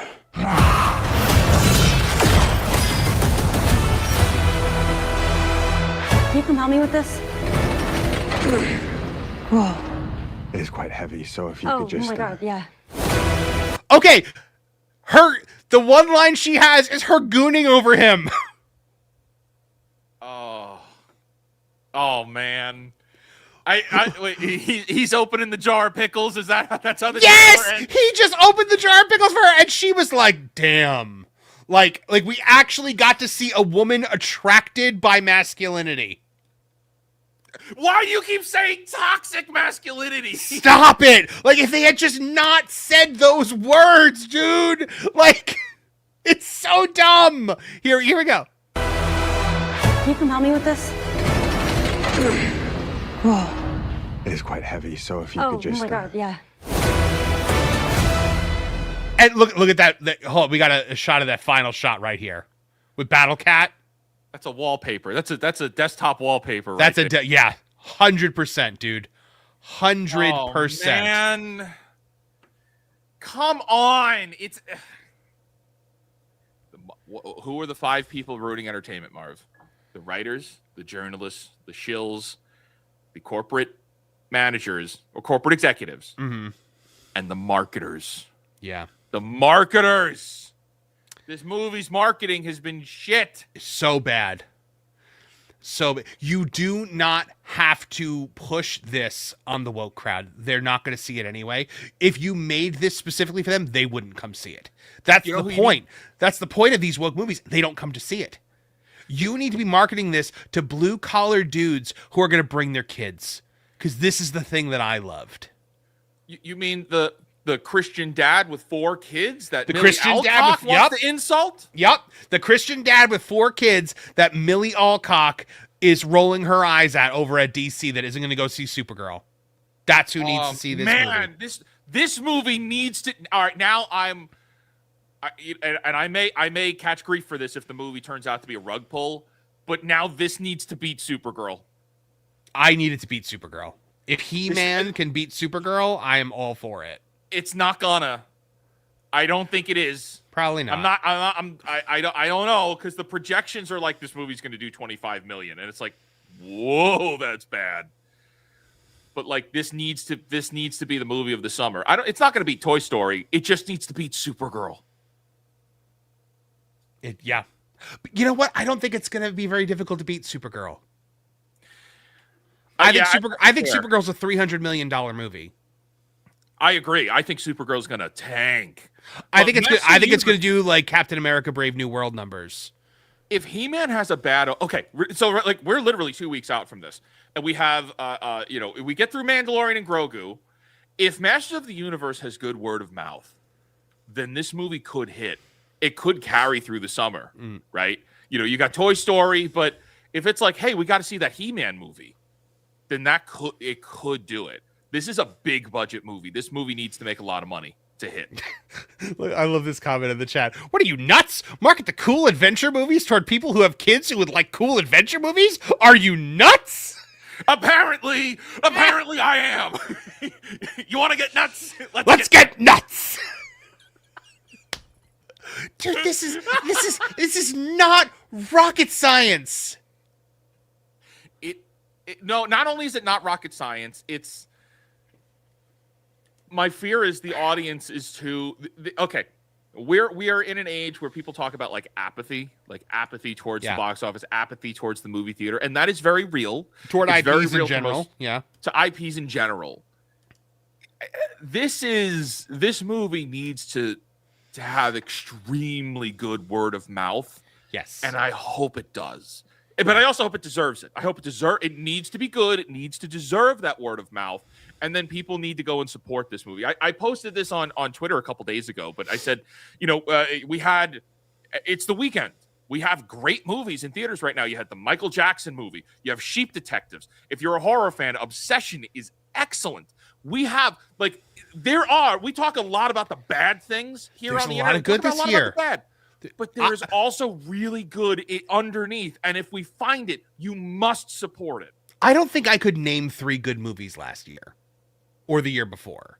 But like this year, there have already been so many good things going on. Our friend Carol Brown says, Wizard has lost it with this logic. You and your logic. It is 10:30 in the morning on a Thursday. I'm dressed like a wizard wearing a Burger King crown. Yeah, and we're gonna have to go Logic see. went off We're the gonna rails a long time ago. Yeah, and we've got to go see this movie later. So, see. Yeah. What time are you seeing it? I'm supposed to be seeing it at 2, but I may have to push it back. I am also seeing it at 2, actually. Yeah. So yeah. All right. Well, there you go, guys. Do you think there's going to be fragile masculinity in this movie, or toxic masculinity, or are people just projecting? Are activist critics just projecting the talking points that they want to on this movie because it is a threat to them? Let us know in the comments what you want to see, and we're going to head back to the chat. All right, man. Oh, by the way, 876 people watching right now across all of our various platforms, Wizard. And it's just going to keep growing. Shout out to all of you. We just hit 880, man. Like, we are chugging along with this thing. Culture Crossfire is becoming a phenomenon. It will not be long before we're pulling 14,000 people in the chat. Maybe it'll take a long time for that, but I am excited though if we could possibly hit 1,000 on one of our shows coming up soon. It'll happen. I think so too. All right, man. Let's see what the chat is saying out there, because they're saying quite a few things. Chef Eddie over on my channel on the M4 Empire for 5 says, you and Wizard need to join Wilton on his live stream of Rings of Power Season 3 in November, the ultimate Wiltonathon. No, thank you. No, thank you. Respectfully, yeah, no, thank you. I think both Wizard and I. No, disrespectfully. No, thank you. Oh, Like, I say respectfully. Respectfully, no. Return to not sender. disrespectfully to Chef Eddie, but disrespectfully to Wilton. Yeah, no, and we don't need to be talking about Wilton on Culture Crossfire. There you go, on your channel. Woodsy for a 5 says, for my real life fake Asian wizard. Yes. Oh you my for gosh, that was so funny the other night on the Pro Show when everybody was just doing memes of you as an Asian. Yeah, Which, well, like, it happened last night too. My wife is Asian and thought you were Asian. Asians think I'm Asian. I'm not Asian. We need to put you in front of Phil and see if Phil thinks you're Asian. I think I did Phil's show, and I think he said something like, "Oh, we thought you were Asian." Him and Gray thought I was Asian. Yeah, that's exactly it. I'm not Asian. Ask X-Ray Girl if she thinks you're Asian. I'm afraid of what the answer will be. I'm like, my voice. Does my voice sound like an Asian person's voice? I never thought so. Ryan for a 5 says they don't all sound like Mr. Miyagi. No, but I sound like I'm from Brooklyn. I know plenty of Asians that sound like they're from Brooklyn. Mostly the ones I know that are from Brooklyn. I know a lot of Asians from Brooklyn that they don't sound like they're from. In conjunction with Wizard's video about the toy industry, I got the bucket and sword yesterday. I am the problem. This movie is going to be great. I'm getting the sword. I'm definitely getting the sword in the castle. Like it's happening. I'm getting the sword, and I'm getting the gripper cup.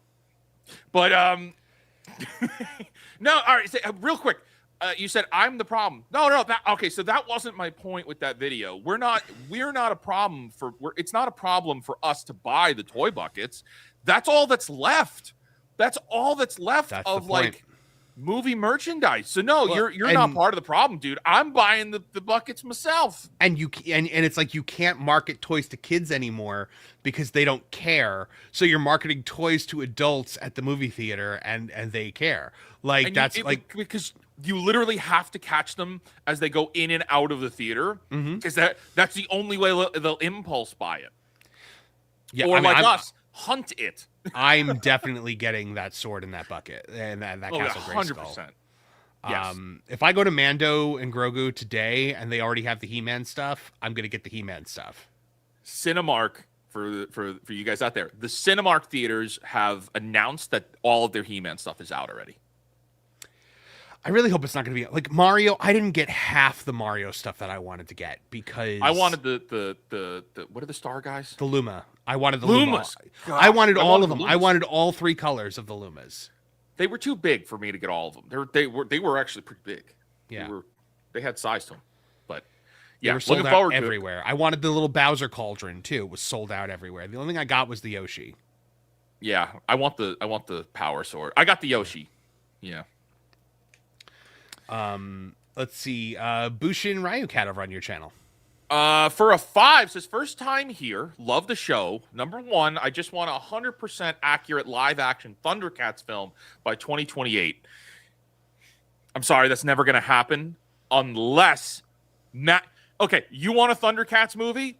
I think we got to do a video on this at some point. Do you want a Thundercats movie? You need to see Masters of the Universe. If this movie in 2 weeks hits hard, then there's an extremely high chance we get a Thundercats film next. If this movie makes over $600 million, then all of a sudden every 80s cartoon is back on the table. Exactly. But Masters of the Universe is a response to Barbie. Yeah. It's a response to Barbie. If it's good, we got to support it. Look, Barbie was clearly always for girls. And then you had things like He-Man and G.I. Joe that were made for boys. That's just how things go, guys. The problem in Hollywood is you can market Barbie to just women, but you can't market He-Man to just men. Right. That's right. Number 2, would you ever play a D&D game with figures on screen? I have before. I would again. It's hard to get those.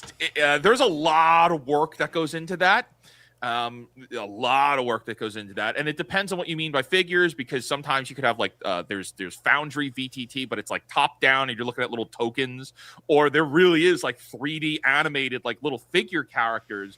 I think it was called Tailspire was the program on Steam a few years back. So there's a lot of things there. Would I? Yes. Will I anytime soon? Well, actually, probably not to that extent. Speaking of D&D on Screen Wizard, my channel is currently, the M4 Empire, my channel is currently sitting at 7,443 subscribers. That means we are 57 away from 7,500. And we have said that when we hit 7,500, we will do a special episode of the M4 Cast where it will be a huge D&D campaign. You will be the DM.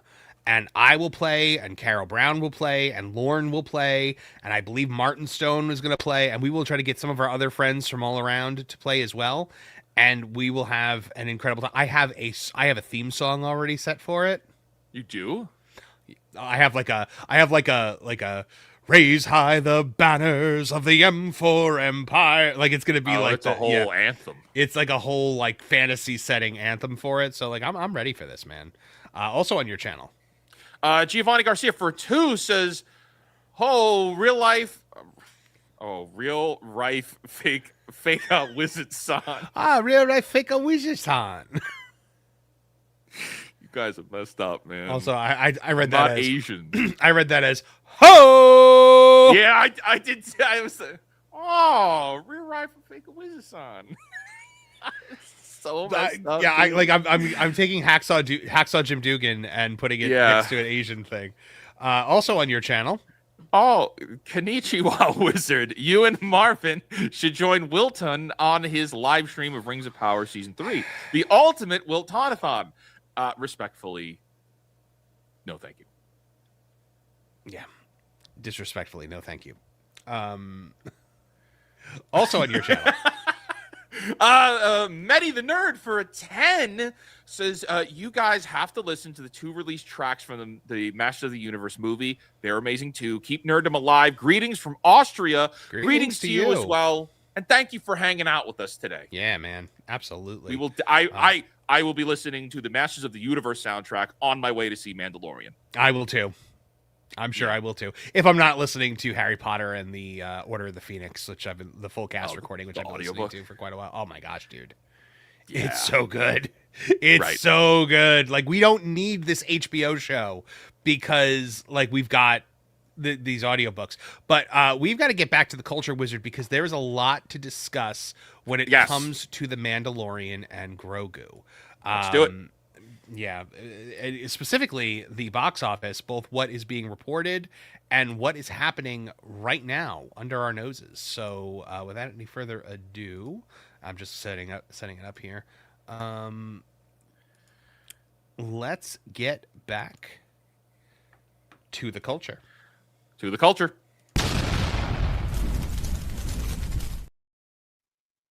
Mandalorian and Grogu is set to hit this weekend, and the box office projections are not looking great. Will this be another Disney Star Wars disaster? Well, let's talk about it here on the Culture Crossfire. Wizard, this article from thatparkplace.com, written by me, Disney's The Mandalorian and Grogu Eyes, soft global box office opening. Will this be another Disney Star Wars disaster? There you see our friend Pedro looking like he's looking at the same projections we're looking at. They are charting, according to a new report from Deadline, targeting a roughly $160 million global opening over Memorial Day weekend. Memorial Day weekend, let me say that again, over a 4-day period. 5-day, because Thursday, Friday, Saturday, Sunday, Monday. So it's a 5-day period. Because this movie's opening this afternoon. It's opening at 2 p.m. with approximately $80 million coming from North America and another $80 million overseas. By the way, Deadline does not seem to think that this is as dire as I do, because their headline is Star Wars Mandalorian and Grogu hopes to hyperspace to $160 million global opening. That's not hyperspace for this movie. Nope, that's misleading. Yeah. Deadline notes the film's projected opening would be only slightly ahead of Solo: A Star Wars Story, a movie widely viewed as the low point of Disney's theatrical Star Wars era and the first Star Wars movie to ever lose money, but not the last, because The Rise of Skywalker also lost money because it cost $600 million to make. That film opened to $103 million domestically, so it's going to come in far under that domestically over the 4-day Memorial Day frame. Same time frame, by the way, Memorial Day also, with another $52 million internationally before collapsing at the box office. Now, Lucasfilm appears to be facing another uphill battle. Critics have not exactly rallied behind the project either. As of this writing, The Mandalorian and Grogu sits at 60% on Rotten Tomatoes. You know what? Let's do a check-in because that was about 2 hours ago, and that could absolutely have changed by now. Rotten Tomatoes, Mandalorian, and Grogu. We are back to 61% now, Wizard, with 142 reviews. You can see right here. Okay, 61. It has been going from 61 to 60. And I'm just like, man, it is just a couple of bad reviews away from falling back into rotten territory. I say back in because, it was already rotten at one point. But back to this. The concern here is not merely the opening weekend itself, but what happens afterward. Because the real problem here is profitability. Disney has reportedly produced The Mandalorian Grogu for $165 million net. And let's take a look here, though, because I did an article yesterday for that Park Place about how much money The Mandalorian Grogu actually needs to break even. So you see here, according to the California Film Commission filings, the movie has qualified expenditures of $166,438,000 for a credit allocation of $21,755,000. So it's 166, but it's getting 21 million back. So when you look at this, you have to add the tax incentive back in, so subtract that from the expenditure. So using the estimated production costs alongside the California incentive, the film's effective cost basis lands closer to roughly $245 million on the low end and $295 million on the high end after marketing. Because now everyone is saying marketing-wise, this movie is probably going to be $150 million total for marketing. And with everything that they've got going right now with the Burger King and the Super Bowl ad and all that, I would put it on the higher end of that. Valiant as well is saying they're going to need $600 million in retail box office to cover that and won't even get close. I was a little bit more, I was a little kinder. I said 500 to 600 million worldwide because it all depends on, what the actual marketing cost is. We don't know it. But domestic theaters typically retain around 40 to 50% of ticket revenue, while international revenue splits can be even less favorable for Hollywood studios. China, for example, returns a significantly smaller percentage back to distributors. So using the common industry assumption that Disney ultimately retains roughly half of worldwide ticket revenue overall, the break-even math is pretty straightforward. If it's a $245 million total, Disney needs approximately $490 million worldwide to break even, and around $295 million total, the figure climbs closer to $590 million worldwide. So that places it around 500 to 600 globally. 160 million opening weekend does not put them on track for that, I don't think. Okay. So this means, if I'm not mistaken, that the reported budgets that were given were wrong. What were the reported budgets given? Well, I mean, that it was 165 production budget. Oh, by the way, Valiant Renegade checking in here with a super chat for $4.99. Just wanted to bump in here. He's got a new video out about the real cost of Mando, and I've been waiting for that video to drop to do an update on this because what Valiant has discovered is that, you know what? I'm not going to spoil it for you guys. Go check out the video because he has discovered some extra expenditures that were apparently not included, and he says the marketing will come out to about $130 million. I'd put money on at least that much. So right. Guys, if there's one person that I will always there's two things that I will trust Valiant Renegade on more than anything in the world: guns and financial stuff, because he knows his stuff when it comes to those two things. Go watch his video once we're done here, and I'm going to be doing a story on it as well, because he's made this discovery that apparently some of the larger expenditures, maybe some things that people are being paid, may not actually be included in this, Wizard. So here's the big thing. So just hearing all of this, seeing all of this. We were originally in the ballpark that this movie needed to clear about $500 million to break even. Yes. Now we're in a ballpark where it's much closer to being 600, possibly more, more or a little bit less based on Valiant Renegade's analysis. Mm-hmm. We need to blow this information up. Yep. That's so that's on us, but also you, the chat. When you see people like us talking about it, when you see Valiant Renegade's video, share that out there. Mm-hmm. You got to talk about this. Blow them up on Twitter with this, because this proves they're full of crap. By the way, this is also a thing to remember, because accounts like Star Wars Holocron are already out there with the narrative of, well, the movie is set to make $160 million, but it cost $166 million to make, so they're doing great. Because here's the thing, Star Wars Holocron knows about ticket splits. It knows about marketing. Yes. It's banking on the fact that you don't know that. And you, the Culture Crossfire audience, you do know that. So arm yourselves with that information. Do you know why they like to... do you know why the trades, the influencers, the shills, the businesses, Hollywood...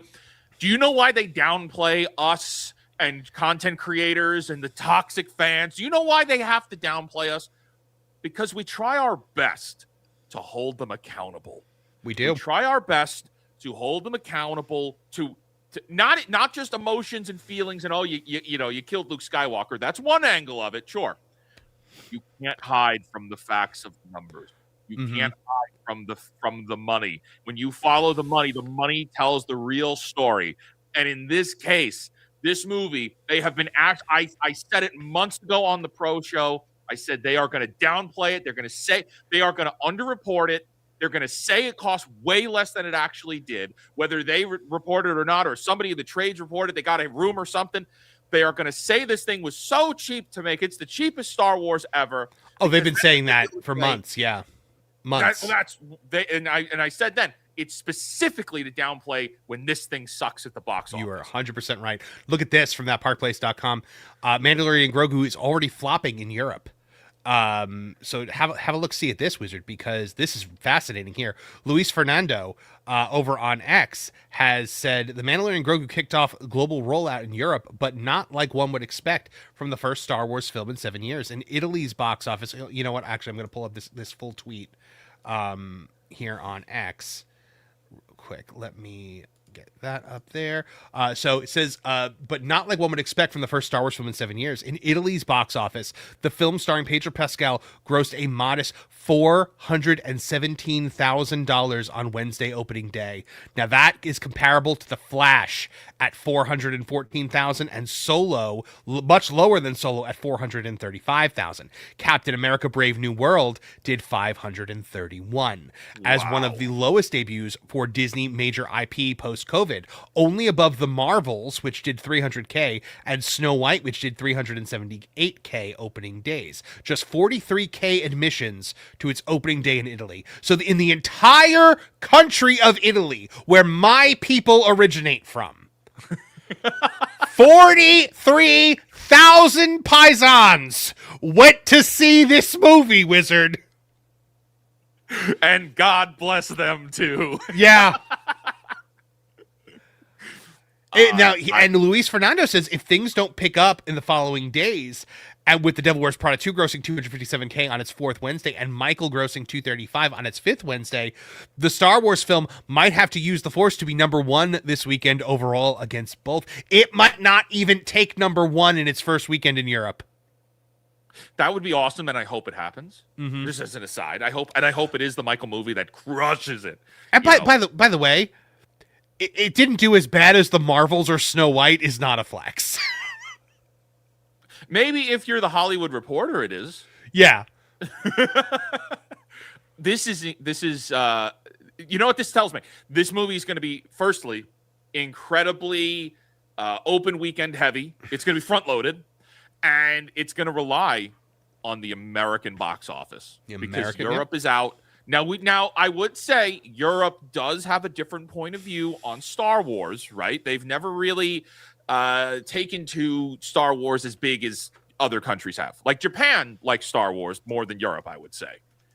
But this is telling. This is everything that has been mentioned here has flopped around the world. This is not good.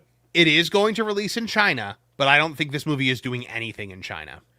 I don't see it doing well in China. Mm-hmm.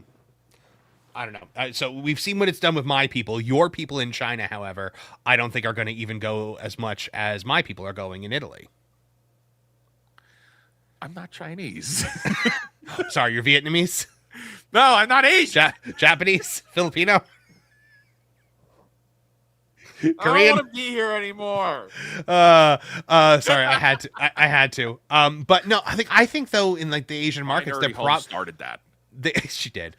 They are probably trying to bank on the goodwill of the Asian community in terms of like they love cutesy characters over there.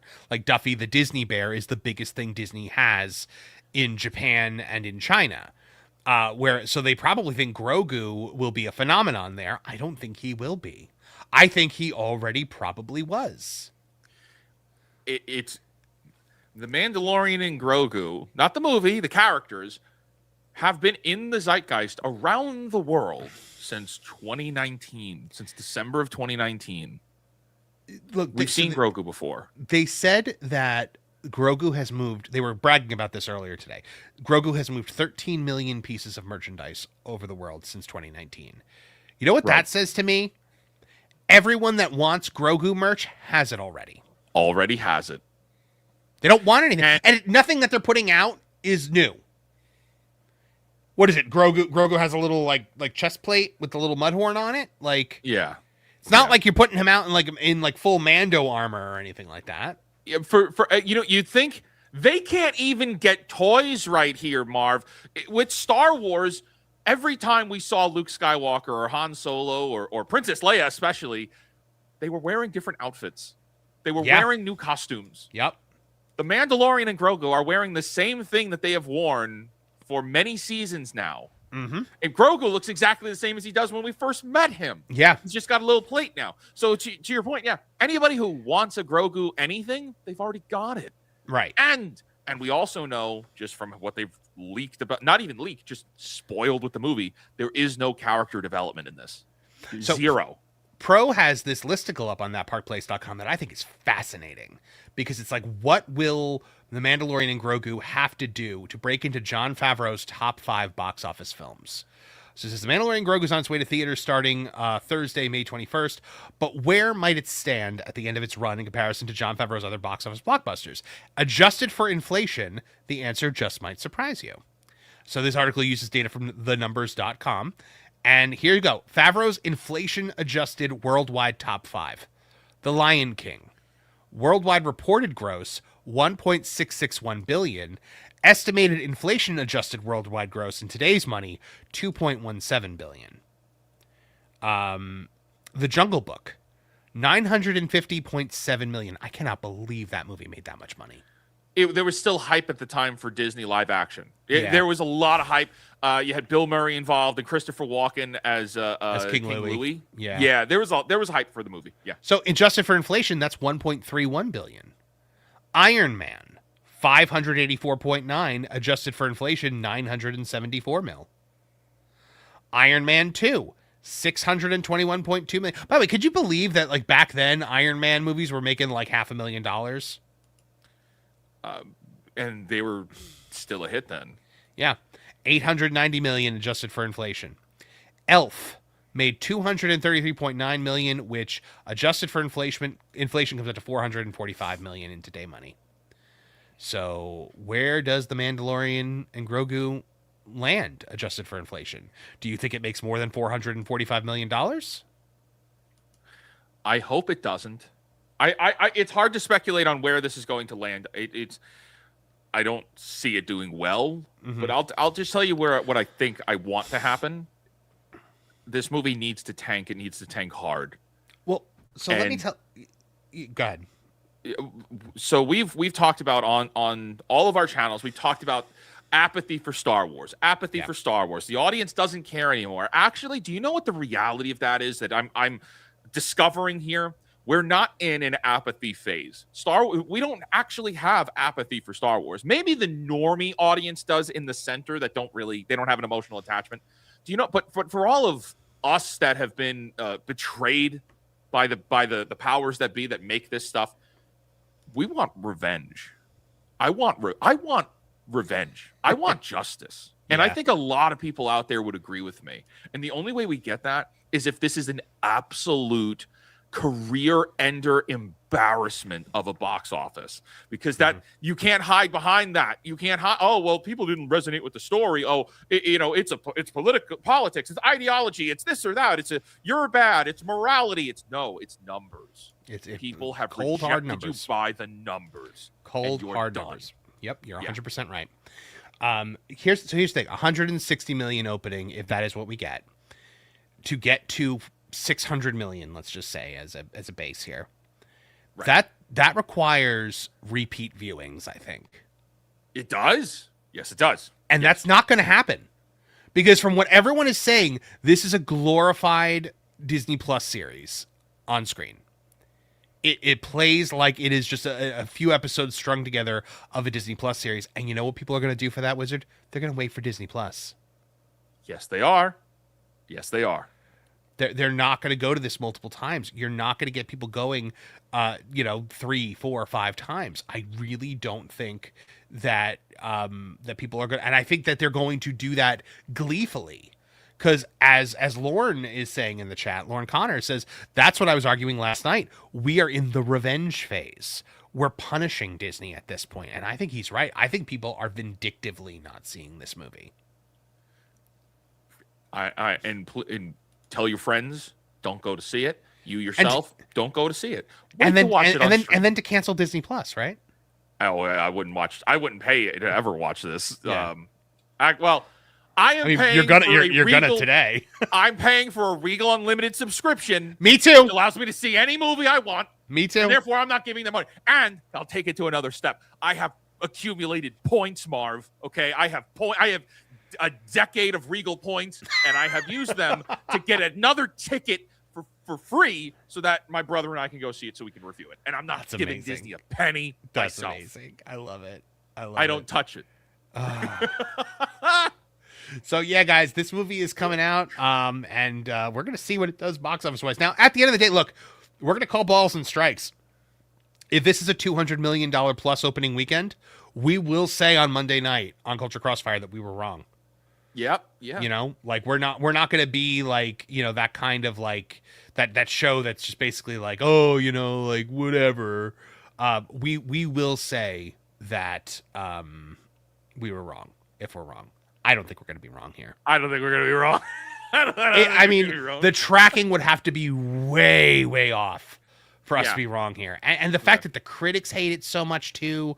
Like, man, I watched Jeremy Johns talk about it yesterday, and he hated it. Like, he really hated it. And so they showed this 5 minutes in by the way, they're asking, is Wizard's brother Asian too? No, Wizard's one of those adopted Chinese babies. Usually that's just girls, but like they thought he was, so that's why he was. An Asian man told me that one time that I was secretly adopted. My parents were lying to me. So my family's Sicilian, and my brother is very dark, and so when we were kids, I convinced him that he was an adopted Mexican child. But that's cruel. Yeah. I'll tell you the name that I told him his real name was when we're off the air. But so what was the point that I was just making before we got off? If we're wrong about this movie, that would be the equivalent. That would be the equivalent of a weatherman saying it's going to be a beautiful day at 80 degrees, zero humidity, and a hurricane strikes. Yes. Okay, that's what being wrong about this is. We're not going to be wrong. We're not going to be wrong. I don't think we are. I mean, the critics hate it. The projections are what they are. The trades can't even defend it. Only shill accounts like Star Wars Holocron are really going to be able to defend this at this point. So, look, there you go. And on Monday, guys, so are you going to be on Pro's stream tonight to discuss? I should be. I will be too. So tonight we're going to have, I'm going to have the M4 cast tonight at 8:00 p.m. And then after that, we are going to do, the Pro show at 10 o'clock, where we're going to be doing a live review with Pro tonight. So make sure you guys tune into that. With that said, Wizard, I think it's time to go to the chat.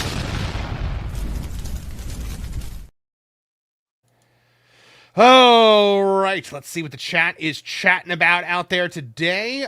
We have got over on my channel, Douglas Nutt saying, Chef, that is a journey the Wilt must take alone. Talking about Wilton's Rings of Power one.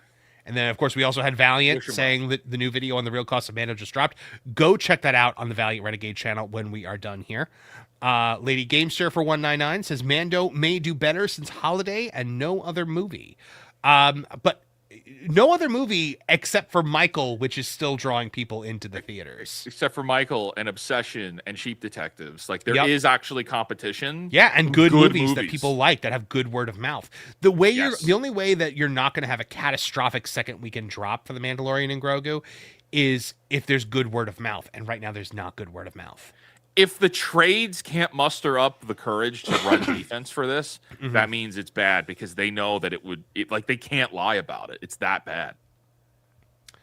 Over on your channel, Woodsy for a 10, thank you for that, says, please quit reporting how much the movies made. Instead, report the total ticket sales. I know it's semantics, but it makes a huge difference in the narrative. It does. Okay. You're right about that. And if that was readily available information, we would 100% report it, but it's really hard to find that out.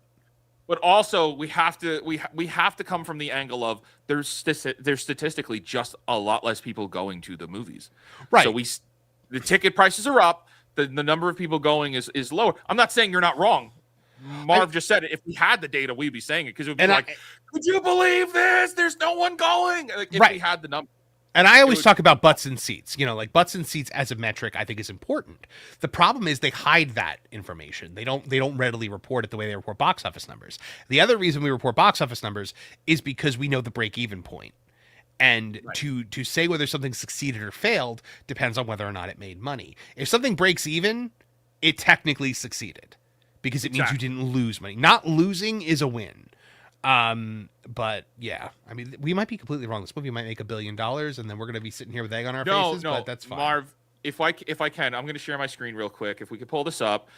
This is one of the last times we can enjoy this together as a community. Okay. So just this intro from a video that came to us. This is from Mr. Grizzy. Got this clip. So let's play this. Okay. Mandalorian and Grogu doesn't have the same level of excitement as the return to Star Wars after a decade of no mainstream content, and the return of the original trilogy characters vibe after Star Wars after 30 years. I think it will. Are you high?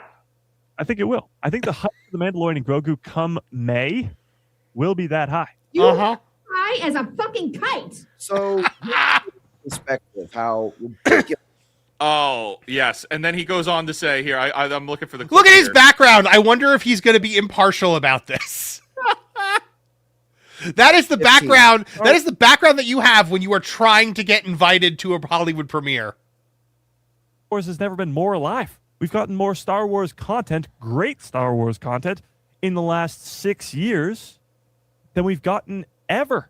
What? Ever. Come what on. Is Master Roshi going to say about that? Is it bullshit? He's going to say bullshit, probably. Grogu's in it. Just because kids are like, Mom, I want to go see the Grogu movie. For those of no kids are saying I want to go see the Grogu movie. That information, the fact that 4 of the last 5 Star Wars movies have made $1 billion, and you add the fact that they're taking their biggest show, The Mandalorian, and putting it into this movie. I'm sorry. You add Grogu, who's their biggest money-making machine, makes them billions and billions and billions of dollars every single year of merchandising. It's honestly crazy to not think this movie will make $1 billion.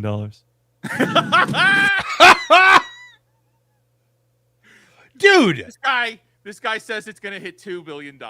Dude, end quote is Like, no, seriously though, 4 out of the last 5 movies made $1 billion. Okay, so what movies are? So you're saying the sequel trilogy, Rogue One, and the sequel trilogy and Rogue One. The sequel trilogy made progressively less with each movie, and one of them lost money. Marv, we are so wrong. It's not only are we seeing one hurricane roll in with Mandalorian and Grogu, we are seeing it is the day after tomorrow. It is the end of the world level wrongness, and this movie's going to hit $2 billion. Okay, we're going to hit $2 billion. You could take it to the bank. Take it to the bank, brother. So, all right, guys. Do we have? I'm seeing if we have anything else in the chat. No, I think that's it. We are going to head out now on my channel, guys. I am redirecting you guys to a stream that I hope you will all. It doesn't start till 11:30, but I want to make sure that you stick around for it because it's going to be good. I am redirecting you guys to Plot Holes and Payoffs over with Danny and Caro because you guys are going to have a fun time with that show. It's a great show, and I think you'll enjoy it. Whose channel is it? I believe it's on Comics and. Well, are you gonna redirect there too? I'm trying to set it up. Yeah, I think because it was just I think it's on. I think it's on Danny's channel. A really hard channel. Just look up plot holes and payoffs. Plot holes and payoffs. It's a great channel. You guys should all subscribe to it because they do amazing work. They interviewed Bo DeMeo recently, and that was a really good interview. Yeah. So hold on, I'm gonna I'll put the link in the private chat for you, Wizard, if that helps. I did get it. I got it. Oh, so we're good. We're ready on our side. So, we're gonna raid too. Yeah. So we are gonna raid. Let them know in the chat. Come in the chat and be like, Culture Crossfire raid, and then hang out for their cool discussion about writing and whatnot because it's always really fun. I did that show just last week, I believe, and it was so much fun. So shout out to them. Please subscribe to Danny, subscribe to Caro, because they are good people who deserve all of the success in the world. All right, Wizard, anything you got to plug for today before we end? We'll be back. I'll be on. I think I'll be on the WDW Pro stream tonight. We'll review the movie. Tomorrow we'll be on FNT, and then on Saturday morning we'll give a proper Fake Cast review. We'll do our stream on Saturday morning at 9 a.m. Eastern for Fake Cast. And until then, I mean, we've got videos dropping all the time, and that's pretty much it here. We good to go? Yep. Yeah. So for me, I will be on the Pro Show at noon. Then I'm going to see this movie. Then we will have the M4 Cast tonight at 8 p.m. Eastern Standard Time on my channel, and then the Pro Show again at 10 for the live review. So yeah, that about does it. Wizard, you want to close us out? Until next time, my friends, create, innovate, inspire others to do so as well. And for the love of God, cancel your Disney Plus subscription. Thanks for watching the Crossfire. Caught up in the fandom flame. Crossfire climb. Nothing in pop culture safe.